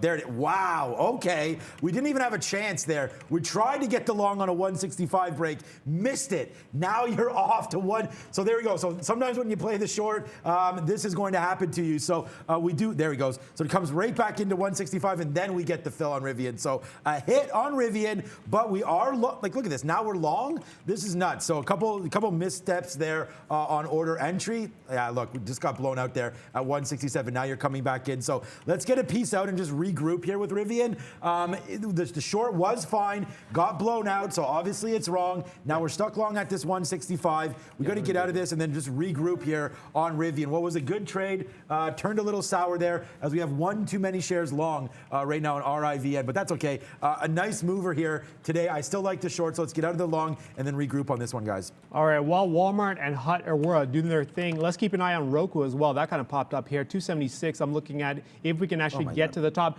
The problem with Roku, although I would like the 276, just be aware that it's going to be a limited upside because you're probably going to run into something at 277, 278. So control your risk. If you do decide to join me on Roku here above 276, it's not going to be an immediate entry. I'm going to wait to see how it trades before we actually get involved. But because here's the thing, right? I talked about this with the futures as well. We're mid-range. When you trade inside the range, you've got to control your risk. As you can see, the futures bounced off that 74, and here we are back at 84. So great long there if for anyone who decided to play that. You're going to have to apply the same idea with Roku here at 276 and change. If we can work above 276, stay above, then you might have a limited upside, but control your risk. That's what I'm looking for here. Roku long and futures, damn. Okay, maybe I should have actually worked a little bit more aggressively on the futures. But yeah, futures could have been a nice little trade around 75 as well. Neil, what's up? I just want to bring product to everyone's attention. I see people talking about it in the chat. It is, look, it's a pre-market top here at 410, a bit of a double top. We went over, so put the note in there for Sean to talk about the potential of a gamma squeeze and a failure to deliver there, pointed out. But it is getting to some significant levels. If it breaks through this 410, just watch out for this 450 level up top. So nice 10% runway right from this 410 double top into that 450 level. Looks like it could give it a go. It's just having to battle here and looks like it could be good for a bit of a break. I'm actually looking to put on some, oh, there we go. I actually just got in myself there at that 413 level. It looks like it's on the way to a breakout here, guys. Okay, looks like futures taking off, taking the market with it. All our shorts are getting wrecked here. Walmart going up, Hut is going up again. We're technically fine with the way things are moving, so I'm going to leave things be. What I am going to focus in on the futures here, because of the way we're moving here, it provides a potential breakout through the top end of the range, maybe towards 4,700 if we can actually get that kind of movement. Very aggressive, very strong. You can see here on the 5-minute chart here, right off that 74, 75, and here we are at 89. Can you apply a long now? Maybe. Maybe if we get above 90, stay above 90, and then work back into the mid-80s, there might be a trade here while trading with that 46.65 area that we kind of marked off there a little bit. But that's the only potential I can see for a trade on the futures for now. We'll just say that's the read. We'll leave that alone. Nothing else popping off on my radar. I'm sure there's a lot of stuff moving. It's just I haven't really marked off too many things, apart from the two shorts that are against me right now, for now. Lucid, okay. Lucid is bouncing. This is an interesting area because I had Lucid marked off potential support at 46.50. Here we are bouncing off that 48. Okay, there might be a long there depending on how it trades. We're going to give it a little bit. We'll put this on the chart, on one of our primary charts here. Maybe move Rivian out of the way. And we'll put Lucid up here and keep an eye on this and how it trades, because if it trades well around 48, we might have to go for a long here with 46.50 as your stop. Of course, if you lose that, then you flip the trade, go for the short, and you work 46.50 on the downside as well. For now, we'll keep an eye on Lucid, and I'll find some more stocks that are moving. Yeah, I can't believe what we wound up bumbling there on Rivian. I mean, we wanted the short. We just got like, look, I have like the high there on the 165 break. Then we got overfilled. It was a fine. We lost money. Obviously, we didn't don't ever like to do that, but we lose money on that back and forth there on Rivian. I can't believe that, Phil. That was just brutal. Should have never had that. So obviously that's a big mistake for me there on that play. So we'll have to wait to see what happens now, but that's not a great play there on Rivian. So I do want to go short one more time, 162.50 right in here, sort of where we did have that. And then this time, if we do break 165 again, I don't think it'll be as violent. So we'll take another short here on Rivian. Hopefully that can have some impact on us. There's Prague. So we do take Prague long now through that 425. We talked about this earlier. We should have had it earlier on this break in the pre-market, that 410. But here we go, Prague. Thanks for the super chat, Hunter. I'll remember when you did that. And we'll watch Prague go to the upside here. Great call on that one. We're long this one, and we'll hit the money on some Prague right now. I don't know where to get out. Maybe some 33s, 34s. We do have that 450 that's coming in side. There it is. Just took a fill there at 33. So a nice win there. 25s to 33s. Let's see if we, I mean, obviously we want it to go higher. We're looking at that 450 level on Prague. So as you can see, I want to call it the right name here. So what is it exactly? It's, oh yeah, Progenity, duh. As you get up here, 450, that was a level that we were looking at for some concern right there. That's actually 425. And then it's this level up. Stop loading. It's actually this level up here, 510 that we're looking at. It was this level, 425, that we should have took the break on. We're a little bit late on that break. But there goes Rivian now. Let's go, man. A dish best served cold here with the revenge. Short 162.50 on Rivian, man. Down to 159. Eat it, Rivian, but we better get out before I say that. Sean, a lot of people are talking Tesla. Giving us $1,000 stock, I don't really look at that. Tesla Do you want to take a look right now? Yeah, we will look at these in a minute. But right now, Rivian, I mean, I just took right there. We will look at Tesla. So you can look at it and give your analysis. You don't have to necessarily trade it. I mean, there's not a whole lot for me to do $3 there. winner right there on Rivian. And then now let's go over to Tesla. Okay, we can look at that. What were your initial thoughts on it? Tesla? Yeah. I mean, it's in a range. It's over $1,000. I'm not even going to bother looking at it or trading it. So that's why I just kind of pass it off to you, because there's not a whole lot for me to do. Apart from the one position I do have to manage here, HUT. Okay, so we bounced right off that 1350. We kind of cut it on the way back up, and it's just continually going up. But we're working with this resistance around 14 even. This is the kind of the area that we were kind of shorting against, right? So the stop is sitting here just above 1450. See if we can actually get some more support for the short in this price point between 14.20 or so. If obviously it grinds through, then this trade's bad. We're going to get out of this one. Walmart has come back down after doing its little check up. As I actually don't even know how high it got, but it did get into that. I want to say 146, yeah, just above 146.50 or so. Now we're kind of, again, this is what the zone that we're working with, right? We know there's some volume here, and waiting for that move to kind of open up and get below, kind of help declare the resistance point. So now shorting against this and looking for this to kind of support the short. That's the idea of the game here. So I've got short 145.82. We're going to wait for this to kind of play itself out. This might take some time though, given how it's been moving. There's a lot of volume moving through 146 and 145.50. So in that 50-cent range, there's a lot happening. So we may have to wait a little bit for this to actually get going. Apart from that, and Lucid, oh yeah. Well, a lot of people like Lucid, Tesla. Yeah. I'm keeping an eye on Lucid here. Again, we were looking for 148 to kind of declare itself, maybe find some support, maybe along with 146.50. Doesn't seem like it wants to do it just yet, so we're going to have to kind of box this in. 148 above and kind of trading will activate a long. 146.50 down below would activate a short, and then whichever one doesn't get used, that's going to be the stop. So if you go short, 48 is going to be your stop. If 48's a long, then 46.50 is going to be your stop. So we're going to keep a close eye on this, and we'll put Lucid and Roku. Roku actually fell off that 276 area, so we're going to keep an eye on this as it continues to trade lower. But if at some point later in the day it does get to 276, there could be a trade there. Neil?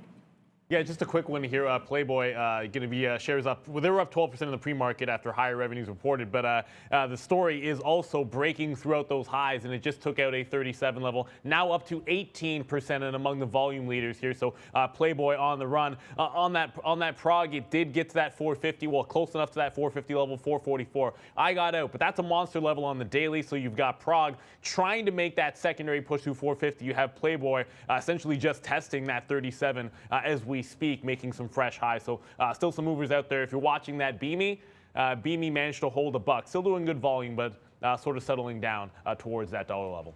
Okay, so our shorts are going to keep, there it is, I was going to say keep getting cooked here on that. As we tried, we took one win there on a short, about $3, gave it back at 165, tried another short there as Rivian just, I mean, obviously what I was talking about earlier is not happening. I was hoping for some sort of a short, we talked about it, and just getting caught up in too many shorts. So that high of 170, maybe we should have waited for that. We just saw a stacked offer there at 168, so that could be something, but we can make this all back. I just, you know, maybe it needs to get a little bit closer. I don't know, man. I mean, 167.90 is maybe that a short right now. Let's try that. Let's try a short against 168. But I mean, I would rather get closer to 170. We made the mistake the last couple days shorting bad levels. Like if you just waited for the 150 yesterday, then you weren't wrong. Unfortunately, we've been short this name here today, and we've been wrong. So not a good day here today for me on Rivian, but that's okay. Lucid still now that 45. It came right back into this area again. I wish I just wasn't so obsessed with Rivian there, because that was a good buy down here on Lucid again. I still think if we can even break this VWAP, I think that's a good one. 48.67 there on Lucid for the long. I do want to go back over to Roblox. I think, by the way, you could short oil right now as well. I'm not super bullish on that. But yeah, here we go. 49 break on Lucid. We're going to go long, guys. Yeah, a trade that I'm actually looking at for a potential short right now is what used to be a very popular name on this show, NCLH. I've got 92s here. NCLH, Norwegian, I believe? Yep. NCLH, it just took out 24 and actually is working below 24. So I'm going to make a very tight trade on this here. See if we can actually maintain some resistance and I guess some activity as we move and stay below 24. If we bounce back maybe about 20, 30 cents, I'll just cut this trade, but I am looking for a continuation break through 24. We've already put in the low. We kind of took out yesterday's low here at 23.80. That's been taken out with a low of 73. So if we can actually keep going, that's what I'm banking on. We'll put up 25 based on, yeah, we'll put about 30 cents or so in risk and see if we can actually get this to continue the move down. But that's been quite an aggressive move here. You can see it here from 24.80 to 24 even, breaking 24 even. Very short time here, so quite the aggressive move. We're going to see if we can actually get that continuation there. So 3 shorts for now. HUT out of the money, about 50 cents or so. NCLH flirting around with flat, and then Walmart is actually starting to work its way back down through the range, so that's good. Again, we're expecting activity through here anyways, so a move down would be great. Sean, what's that about? A little bit of money flying through here on AMC. We finally take that long as it breaks back through 42. We take that long now out a little bit at 26. Now we'll go higher here, 42.30. We have this. This is another name that's on our sticky note here today. And on the bottom, it just says, guys, long back to 4. Like, this is unbelievable. Again, you get caught up. Like, I just got caught up way too much in Rivian this morning. I'm actually kind of pissed off about it. Look at this. Look what I wrote on AMC here. I don't know if you guys can see this. Maybe I can zoom this up a little bit more here. Long back to 41.50. Okay, Arun, so you remember that number? Look where we dipped down to today. 41.56 or so, and now you're up nicely in the money there on that name. So regardless, doesn't matter. We're in it now. But there we go, nice little move to the upside. Just wish we were looking at that because we hammered that one and we called it. So unfortunately, we don't have it on board right now. We just have the long at 42. So cash out a little bit there. We'll see if we can buy some AMC back at 41.50. Damn it! If it wasn't for Rivian, which is now back lower, we tried to get that. I mean, I have an offer right now at 168, 167.50. So hopefully if that comes back in, we'll short that. But here goes the move back to the downside on Rivian, and we don't have it. So we have to find, maybe another area of concern for me here on Rivian where we could get short. I was trying this 168 where we kind of just hovered around a little bit. It doesn't look like that's going to pay in too much. So maybe you can get up to 166. We'll bring our offer down a little bit, 166 here on Rivian. We do look for the short now on this name. So 166, maybe we get one more bump up, and then I think we fade out. So here, damn it, here comes fading out right now. Clover, okay. So Clover right now, feeling like Superman. We called this one. We did buy that 1665 using this bottom as our out. Now we're going back to the downside. We said we wanted to put on a position here of some, some importance. So there it is. We're trying to make it find a bottom. We may have found one. I was using that there as 65 as the bottom. We get a 68 there. Now we'll see about a long. Our average price here on Clover, 75. So it's back up to 80. We'll see if we can get into the 90s. It doesn't look like this is going to be a monster runner today. You're only doing 7 million shares, but right now Clover looking like a nice little one here. If we could take a dime piece on some of these, we'll do it. Actually, let's just take out a piece right now on Clover. A nice win here for us as we're long at 75. It's at 82. We'll take out some at 83. Hit the register on that one. A good trade for Clover. Rivian down to 159. We had this, and I'm down a lot of money on it. So that's, if there's nothing more frustrating, it's that. That's Rivian. Damn it. Okay, Nick, I see your super chat there. You're talking about CRTD on the, I guess, a long-term chart here. Okay, I'm just going to pull up this chart. This is an e-signal chart. It kind of gives me a better understanding, or it gives me a better way of showing what I want to show. So let's go back. This goes back into late October or so, and you're saying maybe a long off of this support here. Here's what you've got to factor in too, right? If you go back into late October, 10/28, 27/28, maybe 29, there seems to be a lot of activity around 450. So going long here at 320 and change with a 3 even stop, I imagine that's where your stop is. You're risking 25 cents, hoping to get maybe $4, maybe 450. That makes sense in the risk perspective. But at the same time, you're dealing with a lot of overhead as you get closer and closer to 4. So I'm not sure that this would even be considered a support level because the trend has been down, volume has been coming in from above. So odds are this is just the fact that the market bounced off the round number, not necessarily support. It was just a round number, enough to scare it to move up a little bit, back into resistance, and now here it is coming back down. So I'm not sure that I actually I would prefer this trade. But in terms of risk reward, if you can get a very good risk reward, if you can get like a 3-to-1 or something, maybe that's worth the shot. If you risk like 10, 15 cents and you can get at least 45 cents or so, if that's your type of trade, then that kind of makes sense. But just be aware that as you get closer and closer to 4, there's a ton of resistance going back into late October. That would concern me as a potential investment type of trade. But in terms of like a 3-to-1 shot, closer and closer to 3, and you're okay with that kind of risk reward, then maybe that trade is available for you. But I wouldn't consider this to be a great support point. I think it's just a round number. You know how round numbers get when things get broken. They go very quickly and very aggressively. Neil? I got a bit of a mover here. Romeo Power reported overnight losses 15 cents a share. There was anticipated 28 cents a share losses. Now, you're going to have a bit of a move here. Well, I mean, a bit of a move. And the short interest being about 28% on this name. So up 22%. It was a dip and a rip situation. If you look at 540, 550 up here in the aftermarket, looks like this one is on the verge of a breakout. Again, a big volume leader there. And for those of you watching that Create ID, CRTD, wow, getting very, very close towards yesterday's prices, giving it all back, but Romeo Power headed the other direction. All right, we said we were looking at Lucid Long and we don't have it. Yeah, Romeo Power, I see a lot of people talking about that. I was just cursing under my breath, hopefully, to Arun, because I'm really upset with my executions here on Rivian, because these are all shorts, man. These are all shorts. And unfortunately, I can't, you know what? Excuse me, I can't be that upset with the executions because actually the executions are fine. It was really this one here where we got overfilled long right there when this came rifling back in. That was really the mistake. I mean, I don't have a problem going short here, 65, 66, getting out 68.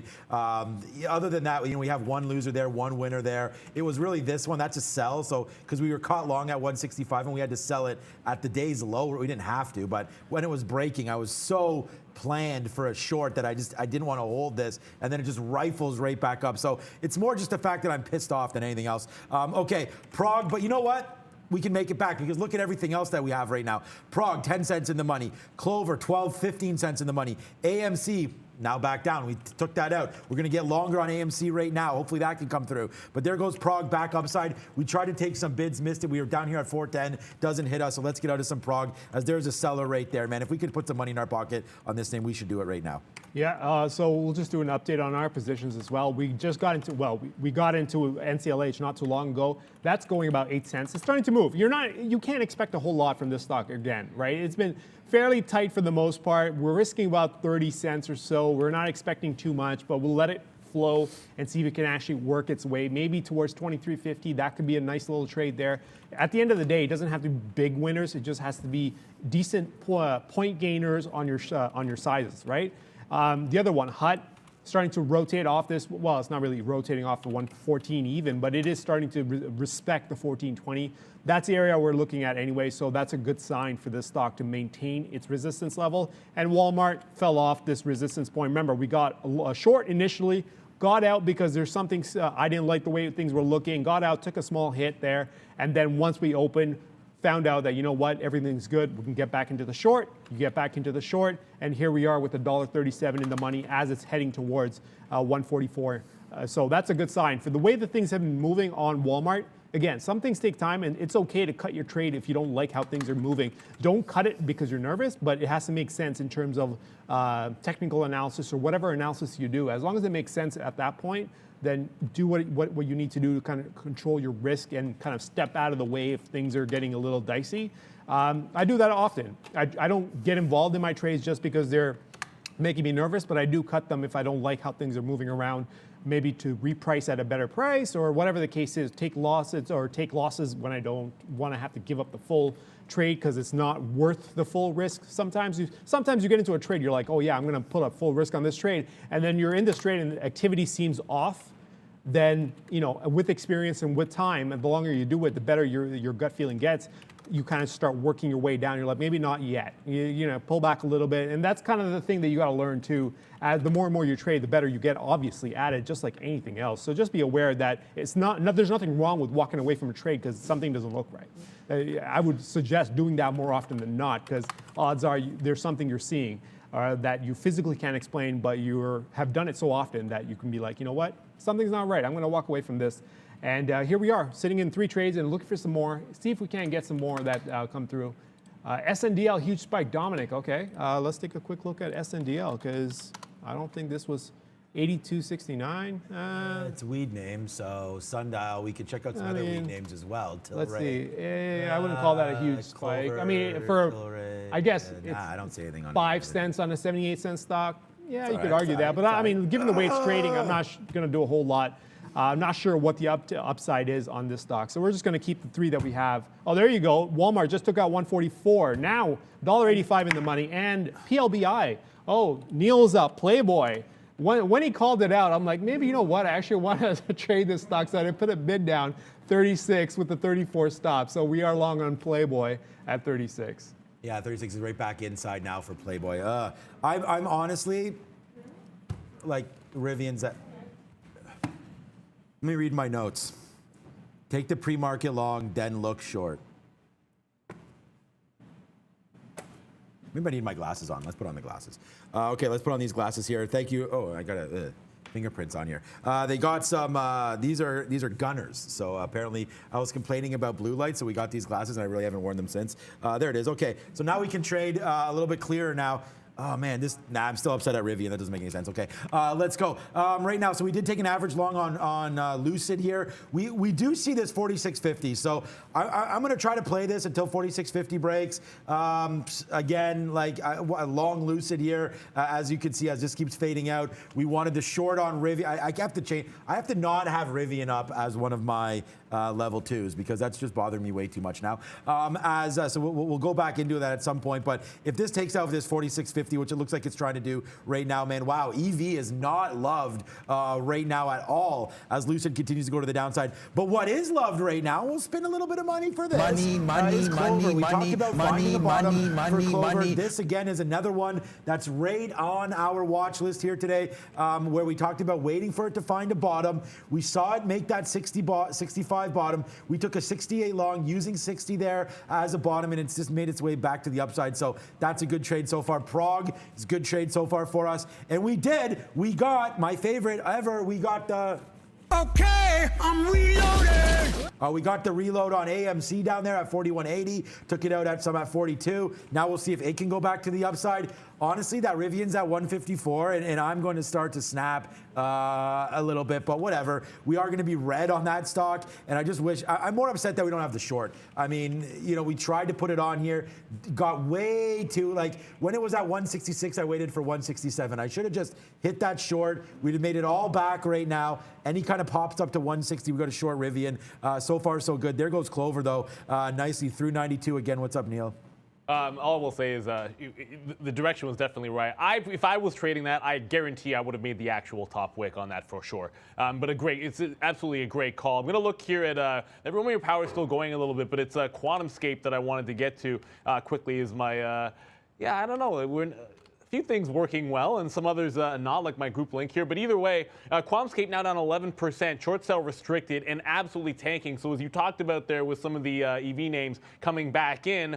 Well, what's one of the riskier names? That solid state battery gamble in QuantumScape. I couldn't really find anything on the wires here, but what a harsh reversal the QuantumScape has put in. And Prague making a retest of that 450 on the daily, but QuantumScape, wow, in the tank. Okay, Rivian's coming back to the upside here, as is Lucid. So Lucid right now, we have a 47.40 bid. It bounced right off. Like, this is what I mean, Arun. Why not wait for that level to come through that you like? I like the 46.50, right? It comes through and stops at 46.50, literally the level that we have on our sheet there, and now ripping to the upside. So a good hold for us. We should take a little bit out here because that was 70 cents lower 3 minutes ago. So Lucid right now on the nice hold. Clover, guys, continues to work, man. I like that 7. We'll still take a piece out. We still have 60% of this trade on board. That's Clover. And then we're going to take a piece out here on Lucid as that's battling back. Rivian also 158. That short's going to come through at some point, I feel like. Yeah, let's take a quick look. I noticed that somebody said they decided to swing their position. Yeah, I mean, if you got a great price, it's out at the top end of the range. You just kind of let it go, put your stop down, and see if it keeps on going up. That's a smart move, I think. If you got a great price. If you're not, then I wouldn't. I don't know how I feel about stepping in at the 90. Okay, so if I were to step in at 90, let's just talk this through, right? If I were to step in at 90 on the long side, you might get to 4,700. There's a little bit of resistance here. If you come back in, you're kind of rejoining the resistance zone that you're kind of dealing with at mid-80s. I wouldn't call that as support just yet. I want to see a little bit more action before we get involved on that side. But 46.65 has to be your stop. So if you're going to come back in, I would imagine for longs, you would probably want as close as possible to 85, 84, 85, 86 before stepping in. So it's got to be a move up, great. Now come back down without running through the resistance level. The previous resistance level, which is now support. So as long as you can come back in, find some bids and stabilize, then maybe you can justify going long mid-80s with the 85 stop and look for a move towards 4,700. But it is starting to slow down a little bit, and there's a lot of volume concentrated around this 90 area, 46.90. So I'm gonna kind of slow play this a little bit, wait to see how this market moves as we kind of come back down and come back down a little bit more, maybe another 5 points or so before we get involved in this. While that's happening, let's take a quick look on my positions. NCLH, again, just below 90, or we got 92s, I believe. Here we are about 26 cents in the money. We're looking towards 50 as your maybe first target, depending on how it trades. You don't need a whole lot to make money on a stock like this.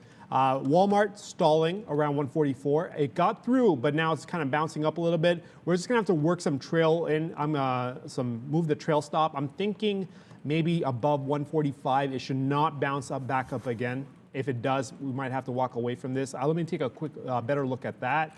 And HUT coming back in now. Remember, we were looking for some resistance here based on what we saw in the last few days.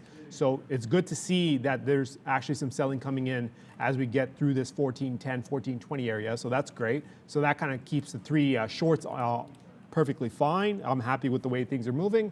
And PLBY, Neil's Playboy, what's that? Playboy, and we'll just take a quick look at this. Playboy, 36 long, backing off a little bit. 34 is going to be your stop.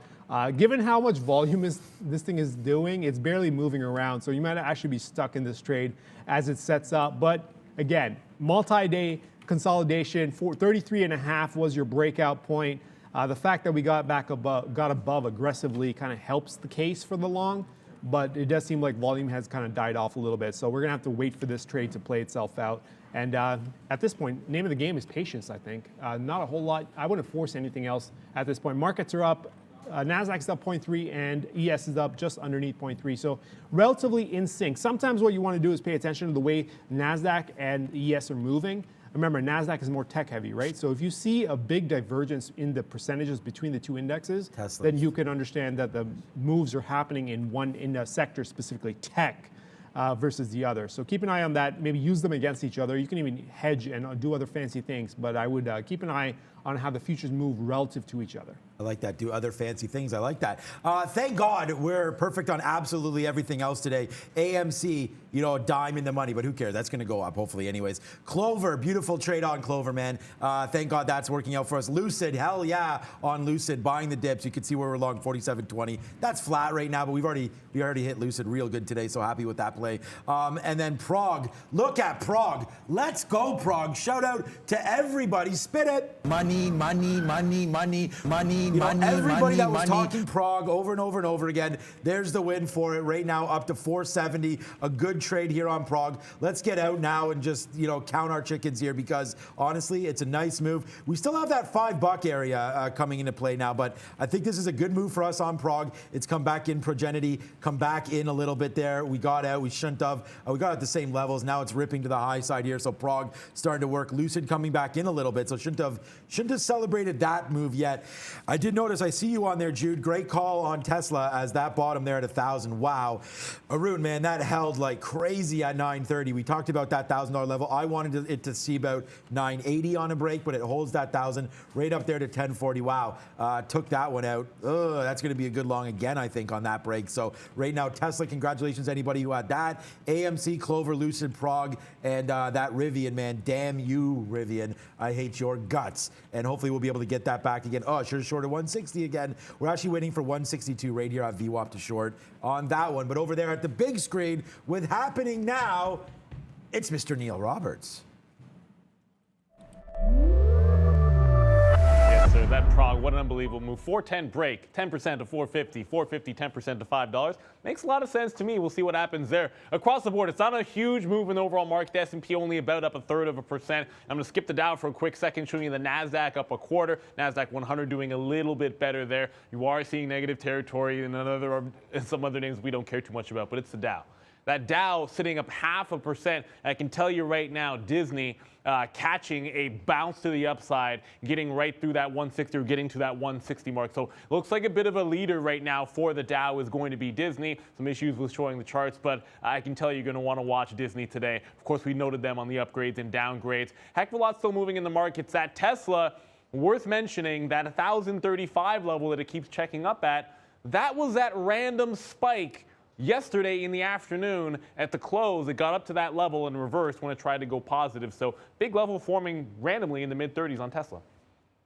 Yeah, good call there. Yeah, that Tesla was a strange one. Not a strange one. I mean, it bounced off 1,000 beautifully there. AMC barcoding right now, and I don't want to get out, but I kind of like, to me, this is where like the discipline, and we claim to be a pretty disciplined trader. The discipline gets me here to get out at 42 because we've just been back and forth here, and we're long 92s. But I mean, 10 cents is not what we're looking for here on this name. But what we are looking for is a nice trade on Lucid, and I think we have that right now. Back 50s. Okay, where's my offer here? We want to get something in the 90s. Let's just put another offer right now. 59s. There it is. We'll take that out on Lucid. So a nice runner here for us as it now continues to make a march here. Yes, sir. Let's go Lucid. So we got 65 cents now in the money on this one, going to the high side there, defending. And again, like, what am I even doing? I guess we're a little bit off sorts here today. Lucid. Long back to 46.50, 46 support right there. So unfortunately, it touches 46.50. Just like I had AMD at, there it goes, let's go, 47 and change. Now, just like I had AMC, sorry, at that 41.50, we didn't take it. Look at the bottom there, 41.50. So we have to sometimes listen to ourselves a little bit more. We still have some more bullets to fire here on Lucid, and we're coming up into this area. I do have a 48 sitting there. I might as well just bump that down. Let's take another piece out right now. If we can get it at 67, we'll do that. We'll cancel our 40 there. Did we get filled there? No, we did not. There it is. So breaks through 67. We take that filling out. And look, this is the thing. I think we're the best show on YouTube. All these fills we're taking are real fills in the market, equity stock. These aren't options. These aren't CFDs. There's nothing like that. These are real trades, which is why I'm pretty upset about this. Okay, Rivian. Okay, I see you right now. 162.40. So we do want this short. 162.40 on Rivian. I want a Disney long on that break, but it's coming back down. I'll talk about Disney in a minute. There's the Rivian short. So now we have... See, now I'm starting to get like, oh my God, I don't want to lose again on this name. This might be the last time, guys. A breakthrough 160, I don't know. I'm looking for a level here. I thought 164 was going to be my out, but maybe we'll just do that. 165. If we break above this 165, then we'll get out. We'll take one more average in here and see what happens. But there's a nice trade, 162.50. See, like we're in the money now, $1 on this trade, right? And I'm not going to take it, Arun, which is crazy because my loss is going to be a lot more than that. Let's see if we can get back in here, 158 or so, and we'll get a little bit of a revenge trade here on Rivian. I hate saying that word, but if we could take it, man, even back to 160, we probably should, man. We're just sort of, pinching this out. 159. Let's put a bid at 159. If we can get that, we'll take it. But right now, $2 in the money on Rivian, and we didn't take it. So I'm going to put that up here and try to remember, just in case this does lose for us at some point. Then I can say, my greed, my greed. What's up, Neil? Oh, I got one that'll put a smile on your face there, Sean. 338 here on Microsoft. Just a bit of a bounce to the upside. I thought I'd bring this one to everyone's attention. Just pre-market highs here at 338. Getting back to those, we were showing Disney leading the way for the Dow there with that break of 160. Looks like one of the better of the best. I mean, Disney's been the other side of the coin recently, but one of the better of the best here. Microsoft pressing towards the 338 high, maybe going to drag the market to catch up the Nasdaq to the Dow. Yeah, maybe. Yeah, good news there. I mean, that's in my RSP account, so that's going to go to the kids anyways. But, okay, here we go, guys. Hopefully it goes to me because when we retire, we need some cash. But I think I'm going to be trading forever. I don't know about you. Okay, here we go now. Spin the money, money, money. This is premature. Doing this on purpose to try to tell Rivian to get down because you owe me a little bit of this money. We are now in the money $3 on Rivian. So that's going to be a good short for us. We're in the money $1 long on Lucid, but down to 159. That could have been a good spot there. I think we should just put a bid at 159, man. Take this, and then we don't have to worry about it. Like, I'm sweating this one out here. I do think we can even go lower, but it's just I haven't been reading this. I mean, I think I've been reading it properly. I've liked the shorts, but we got that wick there. We should have unfortunately waited, and here it comes down to 159. Let's go, man. I'm at 157.50. Bye-bye 159. Hopefully that can crack. Ooh, it holds it there. I think this is a good out for us at 159. Yeah, I'm just keeping an eye on Walmart here. I think it might be time to walk away from Walmart here. It's hesitating really quite a bit here around 144. I think if it bounces back above 145.50, I'm out. It's time to walk away. I think they're finding a base here around 144. There's no point in holding on to this trade. But hey, you know what? That was $1.30 in the money. So take $1.30 and walk away from that trade. NCLH, okay, we're a nice little bounce, but it doesn't change anything in terms of how I'm looking at it. No reason to change the stop or anything like that. We're gonna leave that alone. HUT is gonna stay on its thing, and Playboy as well. Playboy is also gonna, again, I'm looking at 36 to 34, so we're kind of sitting in between. I'm perfectly fine with how that's moving. Let's take a quick look at Tesla. Wow, okay, 50 on Tesla. What's up, Playboy? It is moving quite well here. So here we are to the top end of the range. This was at the multi-day. I was concerned about how it's going to range trade and all this stuff. I'm still not going to trade this, but I do want to see where potential areas could be. It looks like anything into the 60s could be a problem. 60 to 70, 75. You know what? The ranges are too wide. I'm not even going to bother with this. It's not something I'm going to trade at this price point, so we're going to leave that alone. But one thing I do want to say, though, is a lot of people were saying, talking about the show itself and whatnot.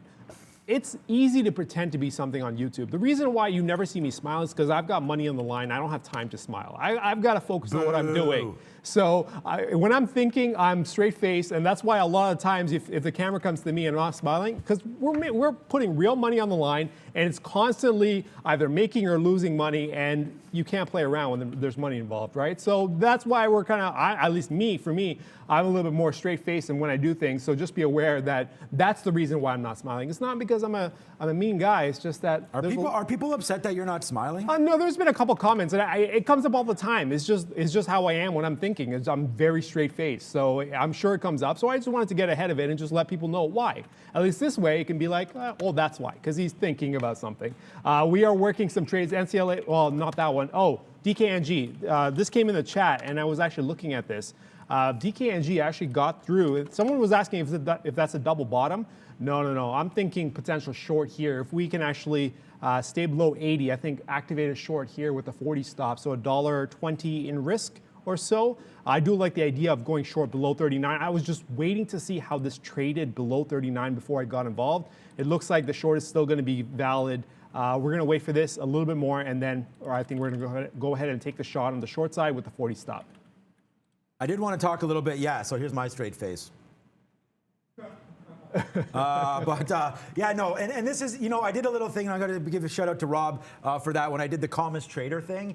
And honestly, like, part of the show is to entertain, right? So obviously, a lot of what we do here, the emotions, you wouldn't sit here. Although I did get a tweet from somebody yesterday that said they're now saying bang every time they get winning trades. So shout out to you for that, and thank you for that. That made me smile, and that was really great. And we're just trying to create a good community here. All the trades we put on are 100% real. And I mean, when you're as handsome as Arun, you can do whatever the hell you want. So Arun, keep smiling, my friend, or not smiling. It is all good. Yeah, have that poker face. I'm too happy. I mean, I'm just, you know, I'm loving life every day, and I know you are as well. So, you know, just take that with a grain of salt, man. Every day that we spend above ground seems to be a good day, and that's what I'm going with anyways. Okay, here's Lucid right now. I mean, you want to know why we're smiling? What's up, Pokeroo? How are you doing, Pokeroo? Here's Pokeroo's here. He's like, hey, what's going on? You can always smile a little bit. And look at Lucid, $1, $1, $1 in the money. So we tee that up like little Vladdy, bang that out there, hit those home runs. Shout out to Neil on the desk over there.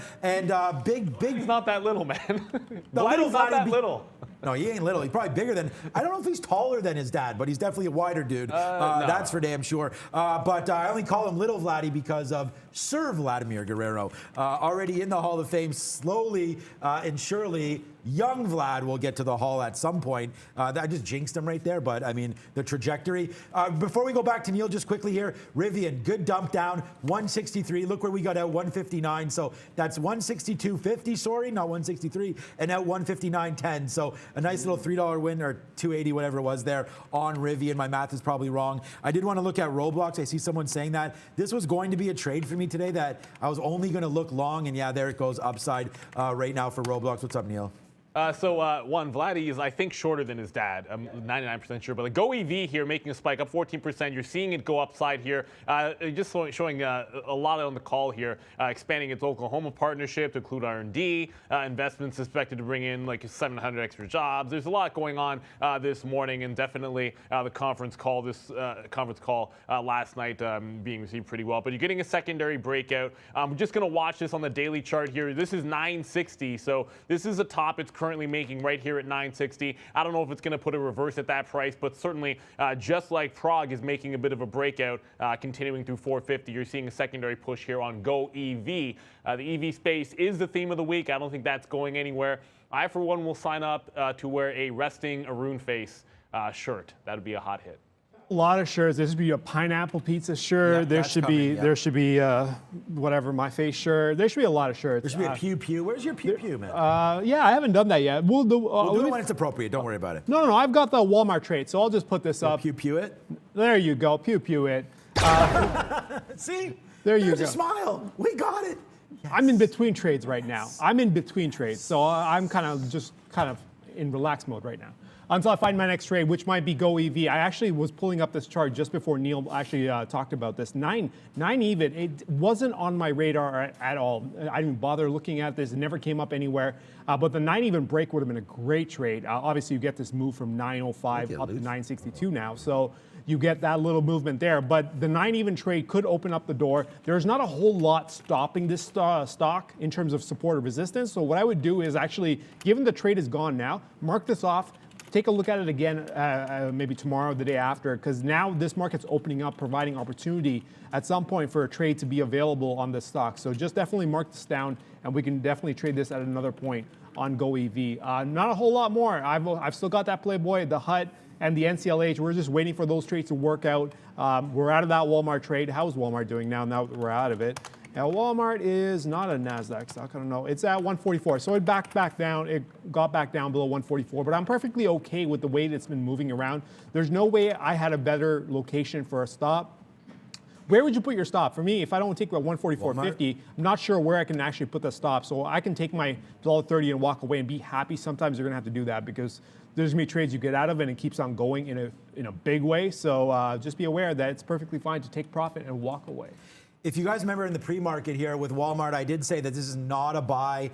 Their quarter was, in my opinion, was not good. Less profits, better sales, less profits. That's not going to be a good sign right now. Walmart needs to beat every single time. Not a great number for Walmart today. And I said I'm a buyer at about 140. So you said you're short Walmart right now? No, I'm out. You're out now, yeah, okay. Because that 144.50, I don't mind trying to take another spot into there if it does come through. But that bottom of 143.50, that may be a long. You want to talk about, again, I wanted to talk about Disney quickly here. First of all right, so AMC's been profitable. We could have two losers on today. Rivian's going to be a negative name for me. I don't think I'm going to be able to make that back. Although, okay, we'll never say never. Shout out to Justin Bieber.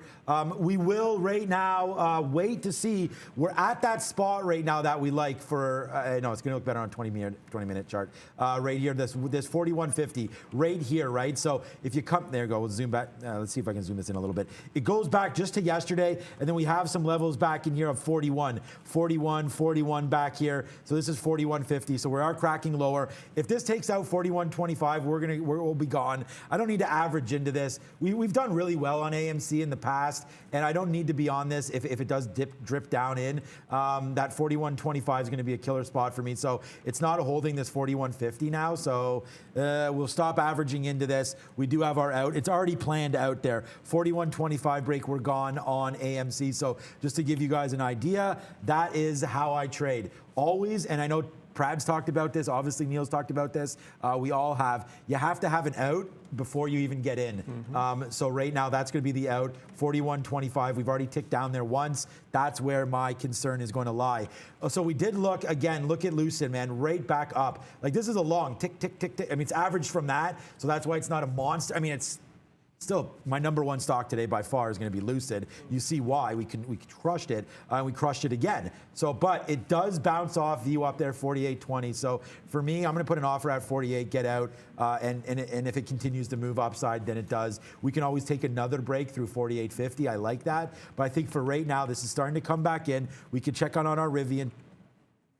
I knew this would happen, so I cannot get upset. I was nervous about the Rivian short, and we got out at 159. I'm going to be happy with it, but we did leave $1 on the table. So with that being said, you know what? Now that I see Rivian really starting to head down, I think this is a good spot to maybe get out of this trade here for Lucid. So I'm going to put an offer out, Lucid, and just get out of this one. Yeah, I noticed in the chat someone says SOPA. SOPA, yeah, I've got it up. I just pulled it up actually. SOPA halted to the downside. That's interesting. Right now, what was the last trade on? 40.43 was the last trade before it halted. Right now, based on the way it closed, what time did it halt? 10. I can't get the time up. Anyways. Right now, it looks like there's only, the imbalance isn't a whole lot. The halt imbalance is about 8,000 or 9,000 shares or so. It looks like it's going to open up based on the way the order flow is right now. The opening price should be the same as the closing price, 40.43. That could change as more orders come in because there's next to no volume on this thing. It's only done 74K apparently on our system anyways. It's halted at 10.18. I'm not even sure I want to look at this. 74,000 with the 8,000 imbalance? Yeah, no, thank you. Sometimes you've got to walk away from trades because there's no liquidity. That is not one of those trades you want to get involved with because it can be very difficult. It might be easy to get in if you are willing to pay the spread, but getting out could be a problem given the fact that it's halted and it's going to open up with a massive spread as well. So just be aware that sometimes see a trade, say a nope, and move over to something else. What else? Oh yeah, we got that DKNG trade, by the way, the one that I said would be great if we actually bounce back or close below 80, and we went ahead and got 79. 38.79 would be the move right there. Again, 40 is going to be your stop, so it's about $1.20 something in risk. We're going to let this one. This one, I know how this is going to flow. The way it's setting up, it's going to take some time. This might actually go into 39, 39.20 before it rotates back down. Sometimes you got to take the shot earlier because you'd rather have the trade and then versus waiting for a better price. In this case, 39 would obviously be the better price, but I'm okay paying the extra 15, 20 cents or so just so I can actually get involved in this trade. And this thing might take some time. We do have to start managing NCLH. It looks like it doesn't want to walk away from this 23.70. So maybe time to tighten up. It's only a 13-cent winner, but that's how, again, we were risking 30 cents. We're looking for 50. It looks like it wants to rotate. So if it does rotate, I'll walk away with 5-10 cents or so. I'm perfectly fine with that. And Playboy finally coming back in after bouncing off that 35. Now we're back at 36. Again, we're looking for a rotation back towards the highs. So we're going to wait on Playboy. And it seems like every other trade I'm going to have to wait on. There isn't a whole lot moving. Let's take a quick look at the futures, because the futures themselves, apart from that initial pop from 74 straight up into the 90s, we haven't done a whole lot since about, I want to say about half an hour or so. We've done absolutely nothing. There's a lot of volume moving, but there isn't a whole lot of activity. It just means that we're running into resistance, or not resistance, but there's a lot of volume on both sides, which means it's locking in the market at these price points between 96 and 88, it seems like. So we're gonna have to wait for this one to open up a little bit. Maybe into the mid 80s could open up something for a trade, but for now, it does seem like everything has gone quiet. If there's stuff that's moving, just put it in the chat. I will take a look at that, and maybe I can find another trade to take. Yep, right now, same thing here. We are just trying to, massage some of these positions that we do have. Our AMC did come out, so if those of you are looking at the position and being like, you didn't have that before or whatever, no, I didn't. So the AMC did come out at that price, 41.25, but then we noticed that that may have been somewhat of a bottom there, 41.25. So we went back into the long, and now we'll see if we can't, massage a little bit here on this name to the upside. We are trying to take a little bit of profit on this name, so hopefully AMC can continue to go upside. We will take some out if it gets up to 60 right there. So, so far so good on this, but more work to be done right now on this name here, and that, of course, is AMC. It needs to go back to the upside. We're just long right here at 37.38. So we are hoping for more of a downside move here. Don't know if we'll get it, but that's going to be AMC right now, looking for an upside move back to that 41.60. Lucid, unfortunately, it comes out right there at that 47.50. We take 50 cents. It's obviously going to look like a mistake because of where it is right now, but that cracks our level. And like you mentioned there, if we don't see much happening, we got to stay disciplined and get out of some of these trades, before they turn against us. So right there, Lucid, we are out of that. Nice profit. One of my number one stock today is going to be Lucid. We're trying to make some money on Rivian, and then Prog right here as well. Beautiful move there. Thanks for the shout out on Prog, guys. You started that. We've already made a nice move. We're in the money now, 50 cents. Out is going to be 450 on Prog. We'll see if it touches that 509. Remember Prog back here? That's the 20-minute chart. It's right here.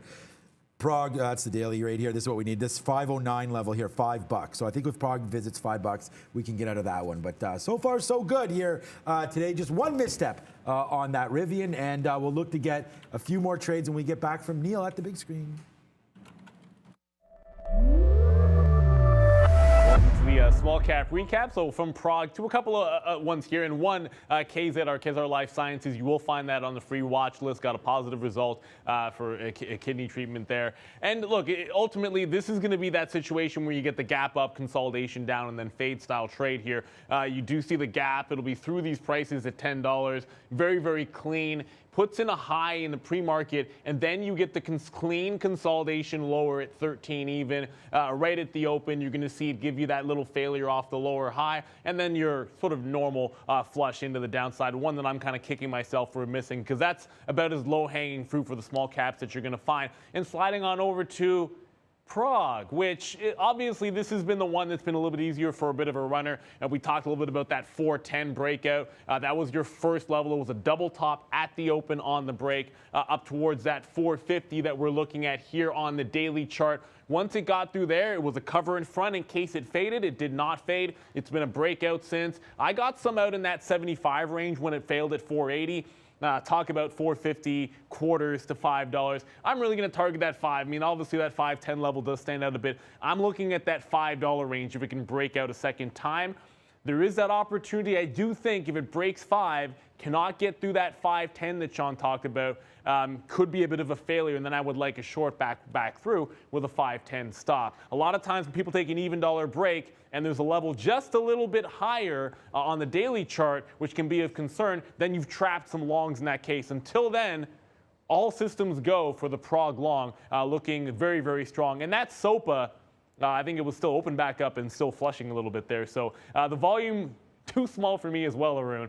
Tread lightly. If you try trading that stock, be very, very careful. It's always okay to sit those ones out. No, I actually want to pull up SOPA and why it's not a good idea to trade it. Yeah, it's moving great. Look at the spread. 39.10 on the bid, 40.59 on the offer. Yeah. And now it's closed to 25 cents. It is ridiculous. The spread it's only done 143K since our servers have come up, and it's a 50-cent spread at the moment with next to no volume.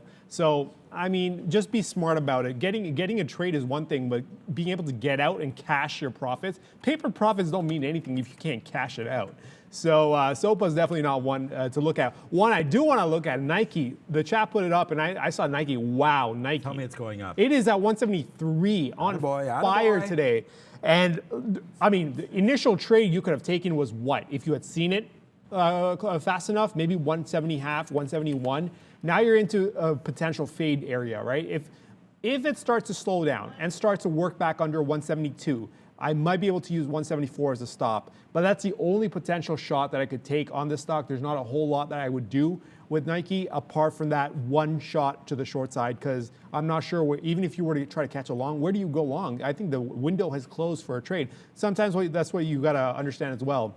There's a window for trades, and once the window closes, you're done. You got to move on to something else because the trade's gone. No point in chasing it. One thing I have gotten out of NCLH, I've cashed out. Take my, I think it was like 6 cents or 7 cents I made on NCLH.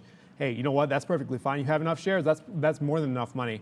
And futures coming back in. Okay, now we might be able to do something with this. It all depends on how we trade through these mid 80s here, through 85, through 84. Can we actually find some decent support? Because if I'm gonna take that shot, it's gonna be 20-point risk. That means if I'm taking 20-point risk, I need to be able to at least get to at least the 4,700, which is about 15 points. I'm okay with that. It's just under 1-to-1 in terms of risk reward, but I'm okay with that. As long as it sets up properly. You don't want to overextend yourself in terms of risk just to get in. But if it does set up properly, I will take this shot just in front of 85, 86 or so, and see if we can't get a move to the upside. One trade I think we may have to give up on. I'm not going to cut this trade. I'm going to let it hit the stop in the event of this market turning back around. But I think mentally, I got to prepare myself that this trade is not going to go. Roblox is a beast. HUT is not going to go back down, at least rotate back down. It seems to be grinding through this area, which is not good because this was the area that was supposed to hold us down. It doesn't seem like we're going to do that. There we go. What do you guys were talking about Roblox there? Yeah, well, no, yeah, Trader Prad was like Roblox. I told you he's an undercover Roblox dude. But yeah, up to 110. We did shave a little bit of our Roblox, 15% of the position off the other day on Roblox. I think at 106, 105, something like that, because we're long 77 pre-earnings on Roblox. There it is right there. We'll hit the cowbell because good thing we identified that, man. Like we take a hit on AMC, but then we realized that, yeah, we might have just got out on that big wick. And here, I'll take off executions just to show you what I'm talking about here. Whenever you get these wick off bottoms like this, I mean, there was one right here as well, where it basically just extends down. AMC does it all the time. So when I look at this, it's actually not as, this may have not been the greatest move there. But it wicked down there to a level that we got out at 41.25. Then it just started shooting back up. And to me, that's always an area of concern, like right there. Boom. If you can get long into that, you can enjoy it back up, right? So there it is. We'll add them back just to show you guys what we're talking about. But there's some of the fills right there on this name. So I like it. I mean, I think it was a good trade for me. Upside, we do now have only 40% left. So 20%, 40%, 60%. Now let's see if it goes. Good stock for us there. Check back on Clover. So Clover does make a nice move to 695 there. Obviously, we're long right now at 68. We did take a small position there at 82. Loaded it up down here, which is why we're able to take this out for a nice little profit and ring the Reggie there on Clover. Nice day for them. I mean, not nice day, obviously, off that share earnings or offering, sorry. Not a nice day for Clover, but a nice bottom there at 665. So as it comes back in, it dips to 675. Obviously, we don't hit the panic button there. As I look at Prague, almost said the panic Prague there. We'll go over and look at that in a minute. Progenity moving to the upside. That's a great trade. And thank you to our community out there for that. Palantir, triple bottom will look. I see all you guys talking there about Prague. So I'm going to go over there in 1 second, guys. Right now, Prague. Thanks. I mean, again, look at the community here. Prague, everything. Prague. Rivian. Now that got blocked. So I don't know what that's saying there, but whoops. Oh my God, I almost kicked out a wire down here. Again, like I keep saying, this shit needs to be Sean loves kicking out outliers. I He's love already just ruined one kicking in computer. the door. Watch out the front door right now. Quickly, just on Pragaroon, and then we can go back. It's at $5. So this is a 67-cent winner. Hit the siren alert. Prague is in the building one more time. A nice move up to 5 bones right there. Look, guys, we break below 490. We'll get out of this one. Prague, we enjoyed this. We let this ride high right now, and it's just cash money right now on Prague. Watch out for your screens. Bang right there as we punch it out. Prague, $5 now on Prague, guys. Big level. Let's just get out. $5 on Prague. Great trade. Oh, wow. Yeah. Okay. This is quite the mover here. Another mover. Sean's covered Prague. Another mover I'm seeing here, JMIA. Absolutely getting destroyed here. It's down at 1572. It just kind of fell through 18. Pre-market. And once it got through 17, it was gone. But like the move started at 18 or so in the pre-market when we broke through 1750, it seemed like, and then came back in, sold, and here we are at 1572, 1580. It is one thing I do like to do is when I don't see trades or I miss the trade, I'll mark off the level because I know that at some point I'm going to be able to do something with this. It might be later on today, but given how flush or how smooth the move has been to the downside, at some point this thing's gonna have to take a break and set up. So mark it down. When it does set up, you've got a shot there on the, whether it's to the downside or a reversal back up. But keep an eye on stocks that do absolutely insane movement like Prague, because there will be a trade that sets up at some point. Just be aware. When the things are ranging and very tight, it's hard to trade. But when things open up and you've missed them, set them up for another day because there will be another trade at some point. Just be aware that it's going to happen. Just mark it down and keep an eye on this. Let's go. AMC, Arun, LFG. If we know what that stands for, we're not allowed to say too much, but we'll hit a floss off right now. Whoa, what the hell's going on with Ethereum right now? Down to 43. Just cracked through 43. We'll look at Ethereum in a minute. Look at AMC, guys, $1.50 now. Boom, boom, boom, boom, boom. Nicely, or 1.5%. Up to 42. I don't know, 42.10. What's the higher? 42.50. That's the level that we're looking at right there. So we'll see if we can hold this one. Yeah, wow. What kind of a day Rivian has done to me. We've made it back, man. We made it back in spades right now as we continue to go. AMC 70 cents in the money. Clover 13 cents in the money. We dumped out our Lucid. Ooh, Lucid now. That out's going to look bad right there, Arun. But Lucid now still making moves to the upside. We had that one. That's been a big trade for us. Prague. What else can we say about Prague? There it is, out right there on that trade. That's a good one right there. We like it, man. Prague out. There is some size at 5. You can see right here, hundreds of thousands of shares at $5. This may be a short now on Prague. So pay attention to that one as that's still going. Man, this is turning out to be a great day. What's up, Neil? Yeah, just a couple of things here. First, I want to get to that Jumaya there. Operating loss was $64 million, up 93% year over year. So that's going to be the lead story, down 14% as Arun was mentioning. But it is past 10:30, and we do want to check in with Miss V on a couple of things. A, I'd love to see how you're doing on Tesla. But B, how is Europe doing, Miss V? Hey Neil, European markets are mixed. Earnings remain in focus. Luxury group Kering, trading in Paris, is up more than 5% after its top brand Gucci said it expects 2021 revenues to be in line or higher than their pre-pandemic level. Back to you. Thank you very much, sir. We'll have to come back because I want to update on Tesla. It's been a big time runner there. Just for all you guys watching, Peloton still making a bit of a comeback there. You can pull the chart up here. Peloton still making a bit of a comeback. It just bounced off of VWAP, load. Really, I sit in Brendan's seat and I still have that issue where it's like load, load, load, load. But it's above that 50 mark once again, making a bit of a run towards those highs. So Peloton still in the midst of a gigantic recovery. So they had the offering. Obviously, the market's liking it, retesting these highs here. And I'm with you, Sean. I got out in front of that 5 on Prague. I think it can be a short. I prefer it be a failed break a second time through $5 here and see if it still rejects that 510 before I get into the short, though. Yeah, there's 510 right now. Just hit it 506 or so on Prague. So we just tweeted that out. Good trade for us, man, on that name. Wow, good for that. Yeah, Peloton's starting to take out some tops. I want to look at Disney as well, Arun, to take out a top. Whoops, it's not NF. What market's NF? Do you remember what that is? No clue. No clue. Okay, good. Me neither.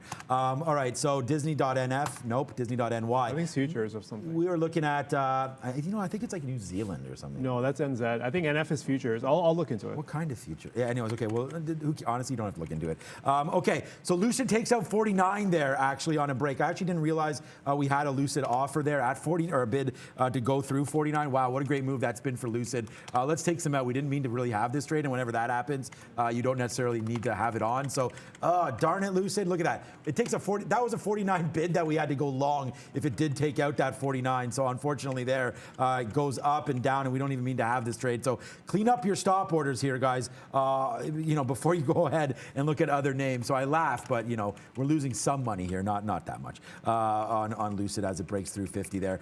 We try, or 49. We try to take that trade. I think maybe it's still worth holding, but we do want to get out of some of this anyways. It's coming back upside. Didn't mean to take that, but it does go to 49.30 for us. So the part of the break was right. Let's see if it can make its way back to the upside. Is AMC now? Yes, sir. AMC rained down that cash, $1 in the money right now on AMC, guys. Yeah, okay, let's take a quick look at some trades that I've got. Well, okay, first off, MTTR. I saw the chat talk about MTTR, so I had to pull up the chart. Okay, Sarah, thank you for pulling that up there. I think you were the first one I saw anyways, that put up MTTR. It's quite a move on MTTR. Here's what I'm looking at here. Now that it's on my radar, okay, great. There's obviously some resistance here. But based on the way it's been trading through 27, there seems to be something here. But if we can stabilize, what I would love to see here is a move down through 27 that doesn't get sold completely. So we get some support below 27 into the 2680, and then a nice little grind back up through yesterday's highs would be really nice, because that could activate a long. So that's what I'm looking for, but expect the resistance to be in play. And Prague just completely falling off now. I'm noticing on the side of my screen here, 25 cents off that 5 even break. So anyone who went long at 5, you're out 25 cents immediately. So that's the type of movement you're going to get from these high names as they kind of go through these round numbers. Be aware, round numbers can be really dangerous because everyone thinks it's going to be a clean sale, break right through. Not always the case, because the flip side is if it fails, everybody's trying to hit the exit door at the same time, and here you are, 27 cents out. And it's done 130 million shares on the day. So just be aware that there's a lot of volume moving on Prague there. And I noticed that someone said Roblox is moving as well. Roblox? Yeah, Roblox is absolutely on a tear. Wow. Through 110. Now we're at 112.50 on Roblox. Let's see if we can't find a trade on Roblox, because the way it's been moving, I imagine there's got to be a trade there somewhere. There's always a trade on Roblox. I mean, yeah, okay. Maybe 112. Okay, I'll keep an eye on 112. I think multi-day breakout through 112. There should be some support from 111 down to 110. I might use a 108 stop, but what I want to see is, can you maintain this high? If you can maintain above 112, then I think maybe a long here at 112 with a 108 stop could be the trade. But for now, we're just going to keep an eye on this. I want to see how it trades, because given how much it's already up, it's up 4% on the day. I want to see how it trades before we get involved. Okay, so we wanted that 49 break on Lucid, obviously, but then it came when we weren't expecting it. I mean, every order I put in, we want for some reason or the other. But unfortunately, that came in and we weren't really prepared for it. So as it broke below 49, we were getting some out. But obviously, we're going to hold this to turn this into a winning trade. We got some out at 35 there, and now you're going to be upside to 50, 55, and we're starting to break now. So Lucid right now, yes, sir, we play our favorite song here, as we can't play normal beats because...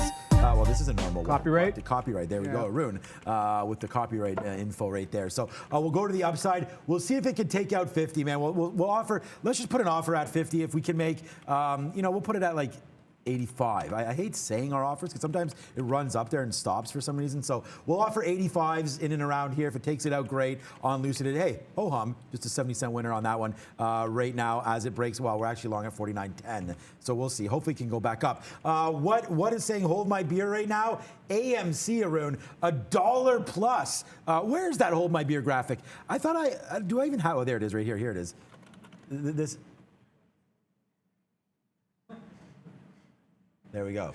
Hold my beer. You like that one, Arun? That was hilarious because I've never seen one with these two guys, the guys that are in production team, Rob and Lucas. Here comes again.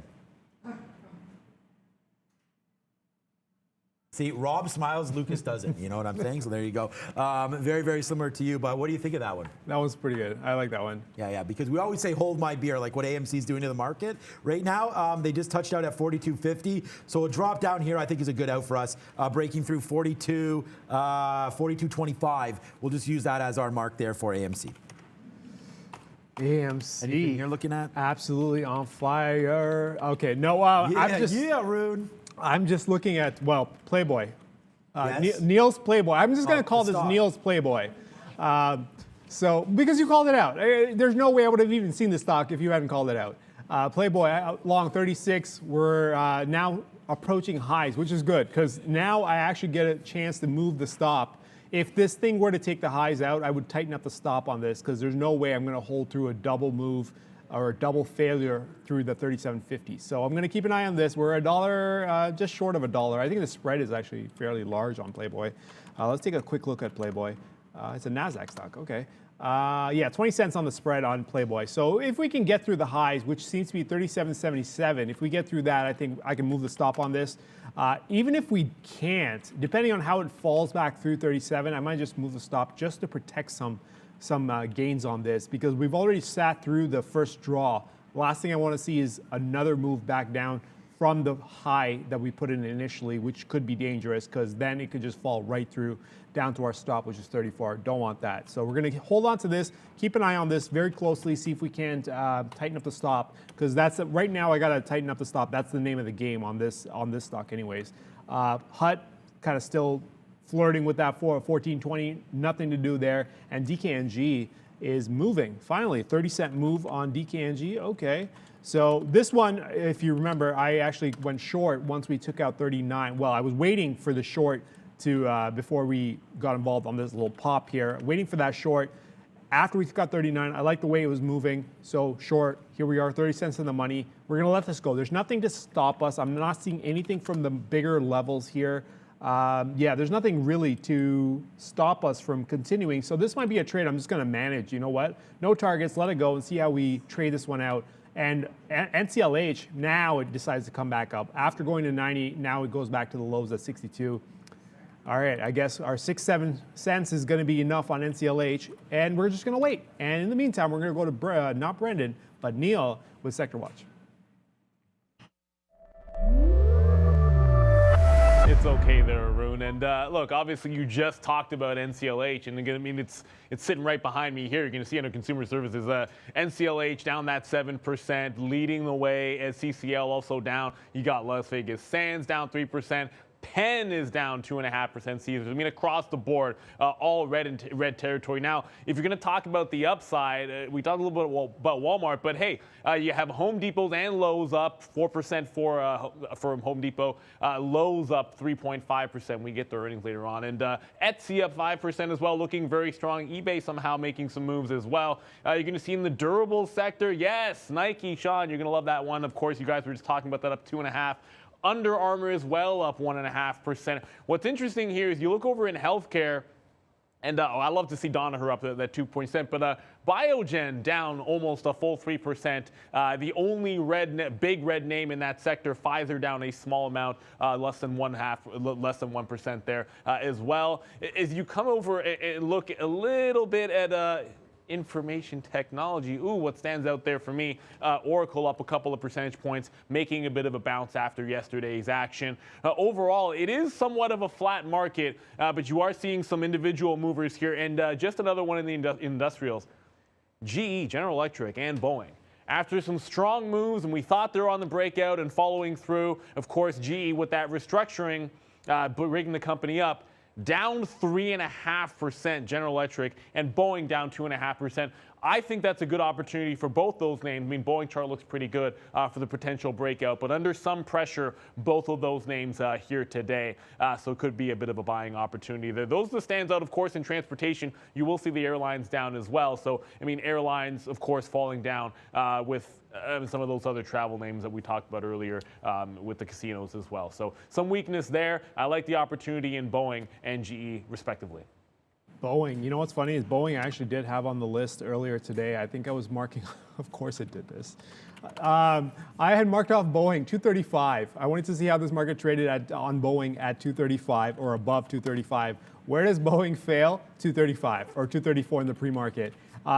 So I was looking for the upside. It decided that it didn't want to go to the upside. It wanted to go to the downside. So here you are now, $7, $8. There's not a whole lot you can do when it goes in this direction because I'm not sure where the support points are. So I would still mark off 235. What I would do if you have an alert system is put 235 and then mark it off and see if it goes off like maybe a few days down the road, because there might be a trade there, because you see how it's been trading around 233 through 234, right? So if you can get through 235, you'd be able to use all of that resistance as potential support on the next move up to the actually to the upside. But for now, Boeing completely reversing direction. There could have been a trade there, I think. It's one of those things where if you don't pay attention at the right time, the trade's gone. It's $230. If you miss the trade, you're not getting it. There's no chance to get it at any other point. So Boeing, unfortunately, was a missed trade on the day. And here goes DKNG, now getting a little bit more aggressive as we cross through 38.50. Now we're starting to move a little bit more with some speed here as we get through here. Now we're at 38.36. That's a 40-cent winner or so on DKNG to the downside. And that's it. Waiting on DKNG, waiting on Playboy, see if we can move the stop on that one there. And waiting for HUT, and which I've kind of given up on HUT. We'll let it play out, but like I said, I've kind of given up on HUT. We'll see how this one ends by the end of the day. Okay, just a couple. Okay, here comes Lucid coming back down. We're going to take one more bid here. Hopefully we get, there we go. We just got filled. So we took another bid there. I'm going to get out at 48.50 break, guys. So if that breaks, we're going to get out. But we've just been massaging this in and out, in. And we just took another bid at 90s there, got out at 20. So that's a 30-cent win. We're going to try it one more time. Downside there, taking a 70. We'll see if we can get back out to the upside again, 49.20 or so. And guess what? Can go into the gates of hell. Actually, first I want to do this because we reloaded. Okay, I'm reloaded. Right there, reload right there, 71s on Lucid. That's going to be a good one. And then I want to put one stock into the gates of hell real quick here. So we'll put this one, and that's going to be you, Rivian. As we go short one more time right there, let it come back in. I didn't even honestly, like, I wish I would have. I don't know if you guys were on the chat were yelling this. Like, I wish I would have seen this because this is the. We want this 165. Like, I would have been short on this pop somewhere around here, 163, 164. So now that it's back in, it is what it is. But we are short right now, 161 on Rivian in the money. Now, we did put a bid at 158 right down here. So if it does continue to crash down, but that move right there is scary because, damn it, should have had that missed opportunity one more time there on Rivian. Lucid now back in the money, another 20 cents, probably worth taking something as we come back to 49 bucks. Let's just do that. Scalp this piece out again. 49, we'll get it out if it does come back up. We're long at 80s, so another 20-cent win. And look at the way this thing's moving, man. It's up and down 10 cents like it doesn't mean anything. So we'll, and with that kind of a movement, which is why I do kind of want to hold a piece just in case we get that run again back up to 50. So let's see if we can win on that one. Unfortunately, Rivian, we did that evil laugh there. Maybe we'll just take $1 on this. It's been a pain in my butt for a while there. We'll take one more offer upside. If we crack through 163, then we'll get out. I don't even want to let this go to 165 a second time. It's that first bump up right there that we should have been short and missed it. So we'll hold this out for 158 and we'll see if it takes out this 156 eventually. But I want the short on Rivian. We're back in that play. We do have that one. AMC. Too bad we didn't have. There, we'll hit this guy. Big trades today on AMC, but we should still have this. It does break below that 42.25. We talked about that. Unfortunately, it only goes down to 42.20 or so there, and now you get a nice little upside move. But we did bottom pick that after getting stopped. Made that money. These are these orders right here, right? There's the stop out. Look how much we made on the way back up. We take the same amount of shares. Enjoy that. As Rivian right now, $1 in the money. Lucid looks like it's going to tick out at 48.50, guys. Yeah, another trade. I think the chat looked at this. Somebody in the chat put this up. AMD at 150. It's getting to 150. Ooh, la la. Just keep a very close eye on this. I'm not sure that you want to get involved just at 150 based on the way it's been moving. You see this resistance going, not resistance, but there's some volume here going back to, what is this, the 9th and the 8th. 150 might be it might hold, but like the problem is it might be a quick flash before we kind of come back down and then stabilize and then go. I would wait to see how 150 trades before getting involved, because there is some volume to the left from the 8th and the 9th that I'm concerned about.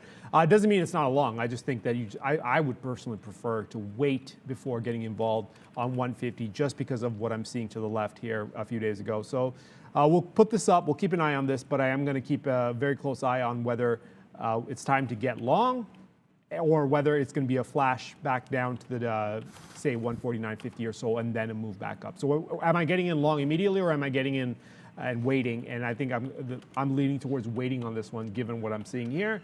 We're going to tighten up a stop on PLBY here. I think at this point, you got to be worried about a potential double top. It's failed aggressively the first time. If it fails again, I'm going to put it just below 36.50. The spread is 15, 16 cents or so. If it gets below 36.50 and starts to trade, I'm not going to say too aggressively, but if it starts to trade down there, I think it's time to walk away from this. Take your 30 cents, walk away, see how we don't need to be holding on to more. And DKNG now, I'm thinking what to do with 38.50. If we get it back above 38.50, I might dump half of the DKNG if we get back above 38.50 and kind of stabilize a little bit there as well. And we've got, that's it? That's all I've got? Oh, no, we've got Neil at the big board. What's up, Neil? How could you forget our favorite segment here? No, it's not the Chris Tucker movie. It's Money Talks, and I'll get to crypto in a quick second here, but the USD looking pretty strong. Dollar index up with about 1/3% there. You're going to see the Canadian dollar below that 80-cent mark, down 0.25%. So I guess we're not too upset about that, because we trade mostly US here. You're going to see some strong moves in Swiss franc and Japanese and yen. Who cares about the Turkish lira, but they are leading the board up 2.5%. It's all about crypto here. And you can see across the board, we're tracking Bitcoin down 5%. You're seeing Ethereum down 6%, and you're also seeing XRP down, looking all over the place, but down 7%. Really, Ethereum here, it did make a move, and would have been a great opportunity if it was sitting at that 4,000 mark. Certainly getting a bit of a pullback here. Now you're past that 10% from the top end of the range here. Actually got very close to putting in more than a 15% before it did end up bouncing. We're back to this lower high, getting close to it around that 4,300. So finding a little bit of support here. There was that overnight sell and then bounce back, and we're getting another bounce here overall in Ethereum. Still, you want to make sure you're tracking these. If you're trading any of those, I know you're trading a HUT as well there, Arun, but make sure you're tracking spot prices to the best of your abilities, because wild movement in crypto, some signs of a bounce coming in, selling after that Taproot update for Bitcoin. Yep. So you're not going to see this too often. I actually made a mistake here, got out. I mean, there goes Rivian right down to our level. Unfortunately, there for some reason, I guess it did break. It did break that level of 160, and I got out there. So I don't know. I must have had a little mistake, as it's now down to 158.20. I mean, that's a good trade. I don't really care, man. We're reining in the money. We took $1, but there's that. I was waiting. This is what. I was waiting for that 3, so obviously we can rein it in, but it's not the big trade that we hoped it would be on Rivian. There, we got out there. I don't know, keystroke error. They're out at 160 and comes right back down into that level that we wanted, that 158. So unfortunately, we should still be on there, but that's still a good trade for me. A short there. Oh man, it's exactly. I had a bid at 158.20. It just stopped at 158.03 there, so we would have got that filled. Damn it. Obviously, every trade I make is on me, and that was a mistake right there. So Clover, okay, boring all day, but it is right there. Oh, someone said PaySafe. A good call there on PaySafe. It's down to 430 again. So this was a level that, yesterday we loved this long. Today, I don't like it so much now because it's come into 430 rather than bouncing off of 430. You could see yesterday, so here's the trade we made yesterday. There's that 430 bottom, out, all the way out at 43, out at the end of the day at 50. So here's my trade yesterday on PaySafe, and you're gonna notice it happens real early. Right away off the open, it gives us that trade, right? That's what we like. Right now, PaySafe coming in to 430 right now, not what we like. So we'll see if PaySafe, for me, it's still a long, obviously, against that $4, but you got to watch out for some of these levels. I think you probably get a chance to buy 420s today. So no, marijuana joke intended there. I think that's real.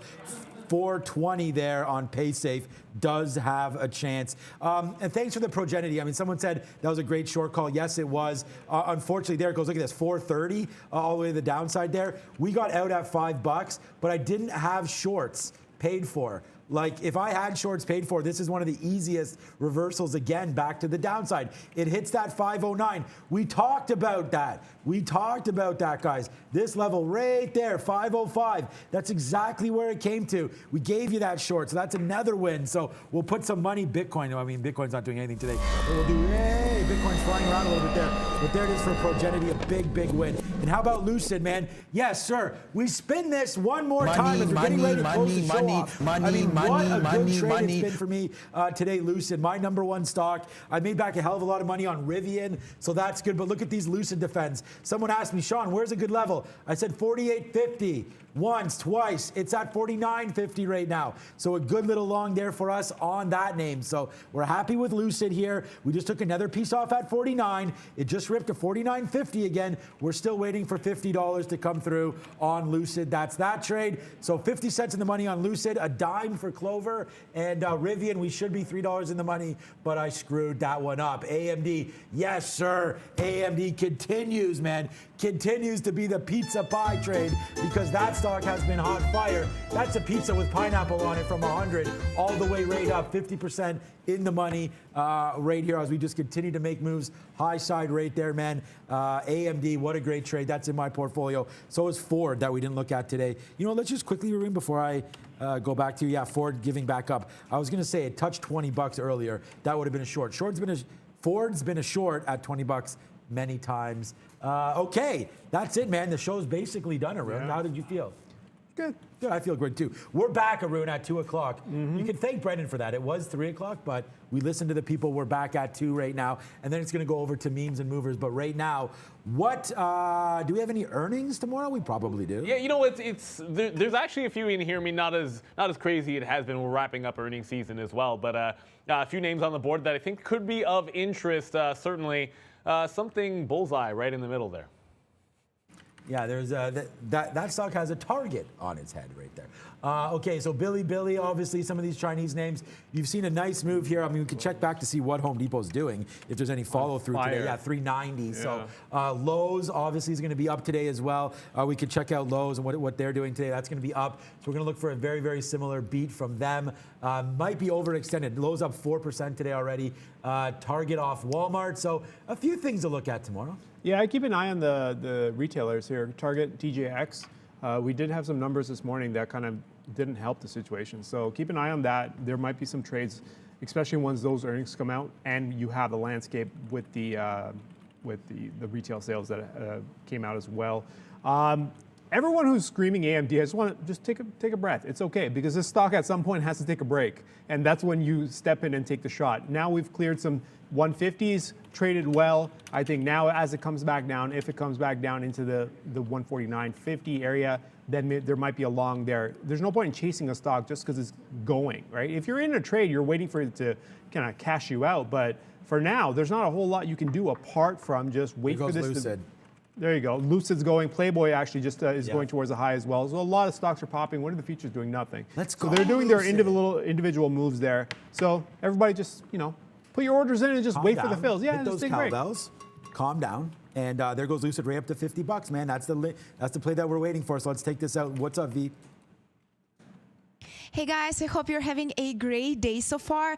Thank you very much for all the support, for likes, welcome new members and new subscribers. And of course, guys, please make sure you like this video. It means a lot to us. Join me in Pradrad after to keep trading, and happy National Fast Food Day, everyone. Oh, what is that? National Fast Food Day. Okay, so right in the middle there, those are some little chicken nuggies there, so you can have that. Get your chicken tendies. Remember, you got to hold on to those tendies back in the AMC days. So for me, my favorite fast food is honestly just a good burger. Yeah, I agree. Or a fried chicken sandwich these days are pretty hot fire as well. So I'm a big pizza guy, though. I'm a huge pizza guy, actually. It's not in there. It's I guess they're doing more burgers. Huge pizza guy, you say? Pizza, there you go. Love that pizza there. But I do want to put something out there while Neil's still here and he can hear this. The best pizza you could possibly get, my personal opinion, is a Hawaiian pizza with jalapenos on it. Put some jalapenos on it. You get the offset of the tanginess with the heat from the jalapeno, and you get, your instead of the ham, I do bacon. Pew! Telling Why are you, you Neil. acting like you like it, Neil, Sean? I think next time what we should do for the afternoon show is put face. up a poll and see if you guys can get Neil to get a pineapple or willing to eat a pineapple pizza, and I will go ahead and get one for him across the It'd be street. better if you made it. I'm not gonna make it. I can't Okay, make it. okay. I'm not gonna do that. It's too much work. It's I not will gonna get happen. one for you across the street if you're willing to eat it, though. There we go. Why would I do that? I mean, like, we'd have to break a record for likes in the day or something we like go. that. Like you guys set a target out there, and then I'll eat Hawaiian pizza. But I'm not just gonna do it to do it. Come on now, what do I look like? Pizza, I'm just gonna Arun, stomp you're on getting a someone's lot of couch love.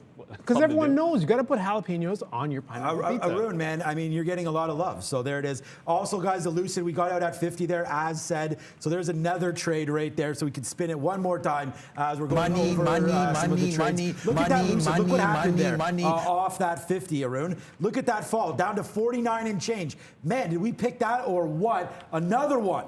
There, DJ Khaled, another one. And we're going to throw you to another great show, hopefully, over there at Memes and Movers. Thank you guys for watching. Arun, myself, and Neil are back at 2 p.m., but right now, it's going to be Trader Prad and Miss V taking you into the afternoon with Memes and Movers. Kill it, guys. Let's go. Welcome back to Memes and Movers. I'm your host, Trader Prad. This is the beautiful Miss V over here. Thank you, Brad. And hey, guys, thank you for joining us. As usual, please be active on the chat. Ask us anything. And we would really appreciate if you smash the like button. Well, it's a busy day. A lot of great movers. How's your day going, Prad? Yeah, not bad at all. How about yourself, man? Most of the morning, my computer was off. I had difficult times, but